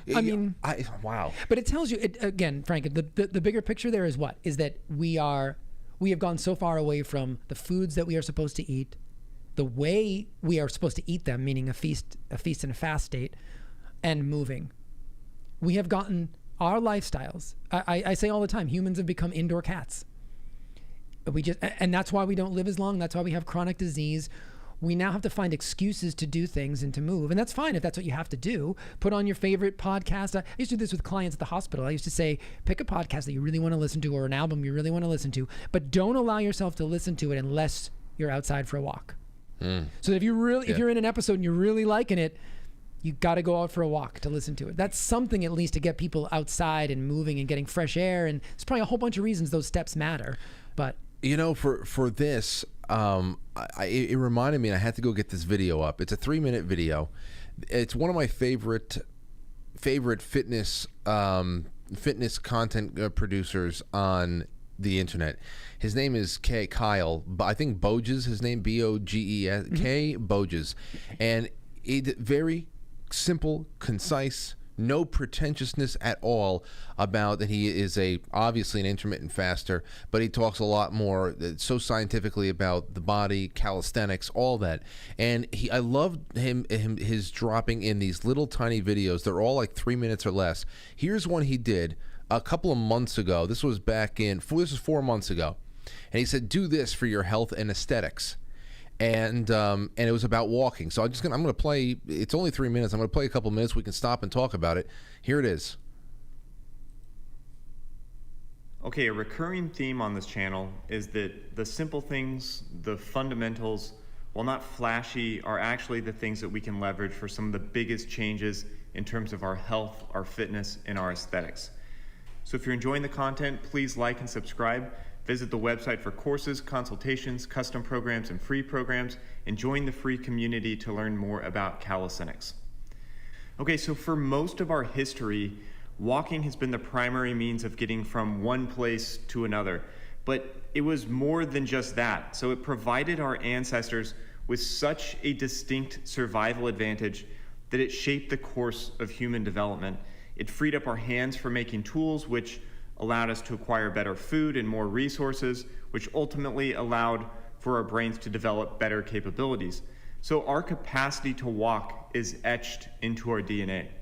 And it's one of those unique features of our species. And because of that, it has a dramatic impact on the health of our bodies, more so than it does in other animals. And in terms of health, walking has been shown to reduce the risk for a number of diseases, including cancer, diabetes, heart disease, dementia, and many others. And in fact, it has a linear relationship with a reduced risk of death from all causes. Just said that. I'm telling you, it's great. Yeah. Your chances of eventually dying are 100%, but you're less likely to do it today if you walk more. That's a good point. That's a great walk point. more, die less. It's a pretty good deal. Walk more, die less. Excellent point. Yes. But I mean, and that's why I love his videos there too, because I mean he gets into it all. But I love the historical standpoint, reminding him what he usually does, which is what you do all the time, Jay. And why I thought this would be a great thing to watch right now is it's not just about what well-funded scientific studies are showing us right now. It's about reminding ourselves who and what we are. Yes. Our history, our species history, what we are built to do. And that a lot of the routines we find ourselves mired in these days is it's like we're stuck in a spider's web. Yeah. You know, we are not what we were built to be. I tested this out on myself back in 2019. So this will maybe sound crazy to you, maybe not, but I committed myself when I got one of those I spent a lot of money on a Garmin watch, tracker. And I set my step goal at 10,000 steps. And so it would track you however many days in a row you got it. And, I guess maybe I'm simple-minded. I get really happy when, I have a streak going or I break a record and it keeps me going for the next day. And then all of a sudden I realized, I've done this like 10 days in a row. I've done this 30 days in a row, a whole month. I wonder if I can do this for a year. And so I did. So I got 10,000 steps a day for I ended up going 395 days. So what is that? A year and a month. And it was hard because 365 days a year. So if it's 10 degrees and sleeting, I would look at my watch and I'd go, shit. And I'd go outside and I'd walk. And that prompting was amazing. I learned so much over that year. I took a screenshot of the thing, just to prove that I did it. It was amazing. I remember going on a trip with a friend of mine. And I realized that we were in the car, we were driving overnight. I think we were driving across country. And I was like, I don't know my step goal. We pulled over at a rest stop and just started walking laps. I was not going to let that thing die. So just interesting, people, what motivates you, I guess, is my point. Yeah. And it's so cool that this guy is doing it and he's saying the same things. It's just the simple things. You got to have, and I think he said it at the beginning, get the basics done. I have so many people that I work with every day that, again, they're obese, they have type 2 diabetes, and they're not even getting the basics down, and they're asking me for all these fine-tuning details. It's like, you play guitar, you're a musician, if you've got fine tuners sometimes at the bridge and you got the main tuners up at the headstock. If your guitar is dramatically out of tune, sitting down there with the fine tuners is useless. You're never going to get that thing in tune. You've got to get the basics down, and then you can start thinking about, okay, how do I want to optimize this? How do I want to do that? That's a great video, and it's a great reminder, like you said, that we are animals, that used to hunt. We used to do all these things. We should eat and act according to who we are and who we have always been. And it wasn't that long ago that we did this, by the way. No. This is just this explosion of technology, while wonderful in so many ways, has also divorced us from our nature in so many ways. And that's the best way to just remember that. Just think, is this consistent with who we are and who I am as a person? Yeah, and you know, that's another reason why seasonally this is such a great time of year to do stuff like this, because the holidays, especially Christmas, it's about hope, it's about new beginnings, it's about salvation in many ways, and then there is the ability psychologically to turn a page on another year in our lives and just, you know, at least set out a new fresh set of goals and outdo yourself from the year before. And it doesn't take much to outdo yourself. Consistency is, for little tiny things, it adds up big time. Yeah. Lauren texted me when you were talking about Uber and not getting out of your recliner and stuff. She texted me, she said, "Stop calling me out, Jay." We know that's not true. Yeah, well, anyway. All right, so let's check. We didn't talk about... I know. A whole lot of things, Frank. We didn't talk about the demand for unvaccinated blood. We didn't talk about the G20 diet. Oh, shit. No, we can't go without that. Okay, so I think it was Yahoo that reported this. So just to remind you that these are the people that are telling you that you need to reduce your carbon footprint, which is you, and you need to reduce your meat consumption for your health and for the betterment of the planet. So these world leaders all arrive in their private jets to the G20 dinner, and I only got 2 days worth of food, but it was, the first day was a spread of beef rendang, which is an Indonesian prized stew, steamed cod and asparagus. And then on Tuesday, for some reason I have that day, they sat down for a lunch of satay skewers, which is chicken, and sirloin wagyu, which is like the most prized beef in the world. Yep. Expensive. So I was saying to you offline, gee, I mean, that sounds like a dinner that I would make. It's got asparagus and then it's got a whole bunch of meat. And so I just think it's amazing that these people are literally, we're about to pay climate reparations, you know, because apparently, fossil fuels and eating, and meat eating is bad for the planet. Yet this is what the world leaders, the people who call themselves elite, this is what they eat at their G20 dinners after they arrive in their private jets. I mean, the hypocrisy could not be more obvious. If you want to do right for yourself, ignore everything they are telling you. I cannot stress that enough. And it sucks to say, because the medical establishment has lots of good people in it. But I'm telling you, start by assuming that they're lying to you and then make them tell you the truth. Like I always say, man-made foods are guilty until proven innocent. Those people at this point are guilty until proven innocent. And also note, as you said before, I mean, the asparagus, there's one serving of vegetables in those 2 days, and not one cricket. No, there's no bug burgers or worm buns or anything. No, it's amazing. I was shocked that Klaus wouldn't have, I don't know if he was actually there, but none of those world leaders were eating poorly on those 2 days. I'm actually, my invitation must have gotten lost in the mail. No, I know. Well, one day they'll hear about you. They'll try to co-opt you once they hear about how you're thriving in New Hampshire. Well, let's see what happens. And I know. Never. I guess I'm gonna have to save the unvaccinated blood stuff for next week. I'm gonna have to change the title of the show now. Sorry about that. Hey, it's not. No, this was dude. Every time you come on, it's better than the last.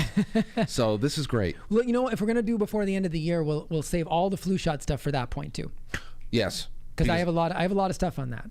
Okay. That's right. Okay. So then let's keep the flu shot stuff for December, because January, February, obviously that's still flu season. Yeah. So it basically goes October to February. Yeah. So we'll be in the middle of it. Yeah. Well, I guess it's just a last thing on that. I just sent out a warning to everybody because I got an email from CVS. Yeah. Saying that, hey, we're looking for human testers for new mRNA-based flu vaccines. Don't we have enough of those? We just had 2 years of human testers. I know, but just so people know, because they pulled a lot of legal shenanigans with that what was it called? Which version of the COVID vaccine that was never actually sent out? They approved a vaccine that was never administered. Comirnaty. The Comirnaty. Yeah. They approved the vaccine that was never administered in the country, and Right. and that gave them the cover. People thought that they were getting that. When I drove through Rhode Island, Frank, it said FDA approved, and I was like, that's not true. It's not.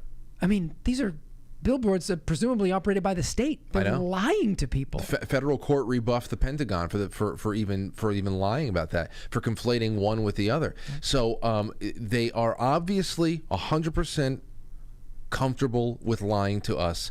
So everybody out there who goes, especially since how quickly they develop these things and pump them out now, anybody who goes to get what they think is a conventional flu shot as early as 2023, you better ask some big time questions, because we'll talk about the conventional shots too. Yeah, absolutely. I mean, I want to tell, just, spoiler alert, I just tell people really quickly. So we know the flu disappeared in 2020 magically, and in 2021, according to the CDC themselves, they said that the flu shot was just 16% effective, which they said is not statistically significant. Right, 16%. Yes, and actually, if you look at the confidence interval, it actually ranges from negative efficacy.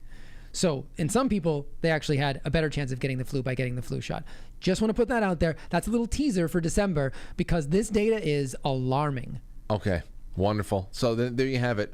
And so maybe it'll be that, New Year's resolutions, and then a whole bunch of audience questions. Yeah. Because we're always going to find tangents, and I'm always going to find things too, and that's it. We'll do the special 3-hour, quite frankly. Jay, let everybody know where to keep up with you. I know that you have signed on to be a special speaker in Texas. When is that going to be? I said that was, I was going to make this announcement. So there is an event called KetoCon. It's like Comic-Con, except for nutrition.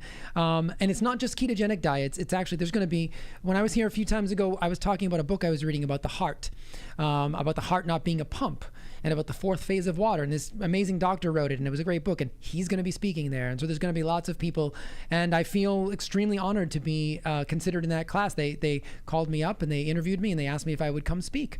So that's in Austin, Texas, in April of 2023. I can give you the links, Frank, and so people could, if they want to purchase a ticket and come see. I'm not getting paid for this. In fact, I'm actually paying my own way down there, so this is actually going to cost me money, but it's just a great opportunity. And there's a special link that if you buy your ticket through that link, what it'll tell the event organizers is that if enough people do it through my link, then they will actually set aside a private Q&A where everybody can come and actually ask questions, almost like a book signing, but I don't have a book. Oh, wow. So if your audience and they're in the Texas area or close by, it's like a 3-day event. They have an early bird special for tickets right now. It's only $100 for the whole event. For a whole weekend? Yeah. I know that we have a lot of audience members in that Texas area. Yeah. So I'll send you the link. The price at the door is still only going to be $300, so it's not like it's anything extravagant. But right now, I think it's $100. And if you purchase it through my link, again, they let you know. It'll let them know, hey, enough people want to talk to Jay, so we'll set aside like a meet and greet room where everyone can do like a little Q&A. My talk will be on mitochondria and health and disease. So everything that we've been talking about over the last several, quite frankly, appearances are all going to be sort of wrapped into this conversation. It should be great. There's going to be thousands of people there, so it's going to be so much fun. I'm looking forward to learning as well as teaching. And then other than that, just go to Instagram, because that's where I'm kind of doing everything now. And through my link tree, you can find all my other social media platforms. So go to Instagram, Perpetual Health CO. And that's where I'm active there almost every single day. And you can find that link, Perpetual Health CO, on the affiliates page on quitefrankly.tv. Yes, right. That's right, which I appreciate. And I give away information for free every single day. I try to answer every message. It's getting harder and harder every day, which is flattering and but also sad, because I like to answer messages, and it's hard when I can't.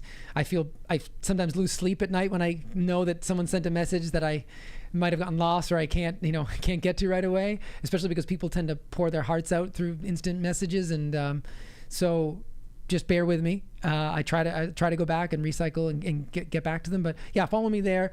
And we'll be back soon, and we'll have all kinds of stuff going on. Yes, we will. Yes, we will. About to close out one more year and start a new one. And I just want to go to the super chats real quick to make sure that we are all set. River Pike, thank you so much. Says great information today. Thank you. NJSF says nice thing of Wagyu is the fat marbling. Yes. Think USDA Prime Plus Plus. Exactly. Oh, I would love to see that. I really would. I'll make you a Wagyu burger sometime. Oh, yeah, that would be amazing.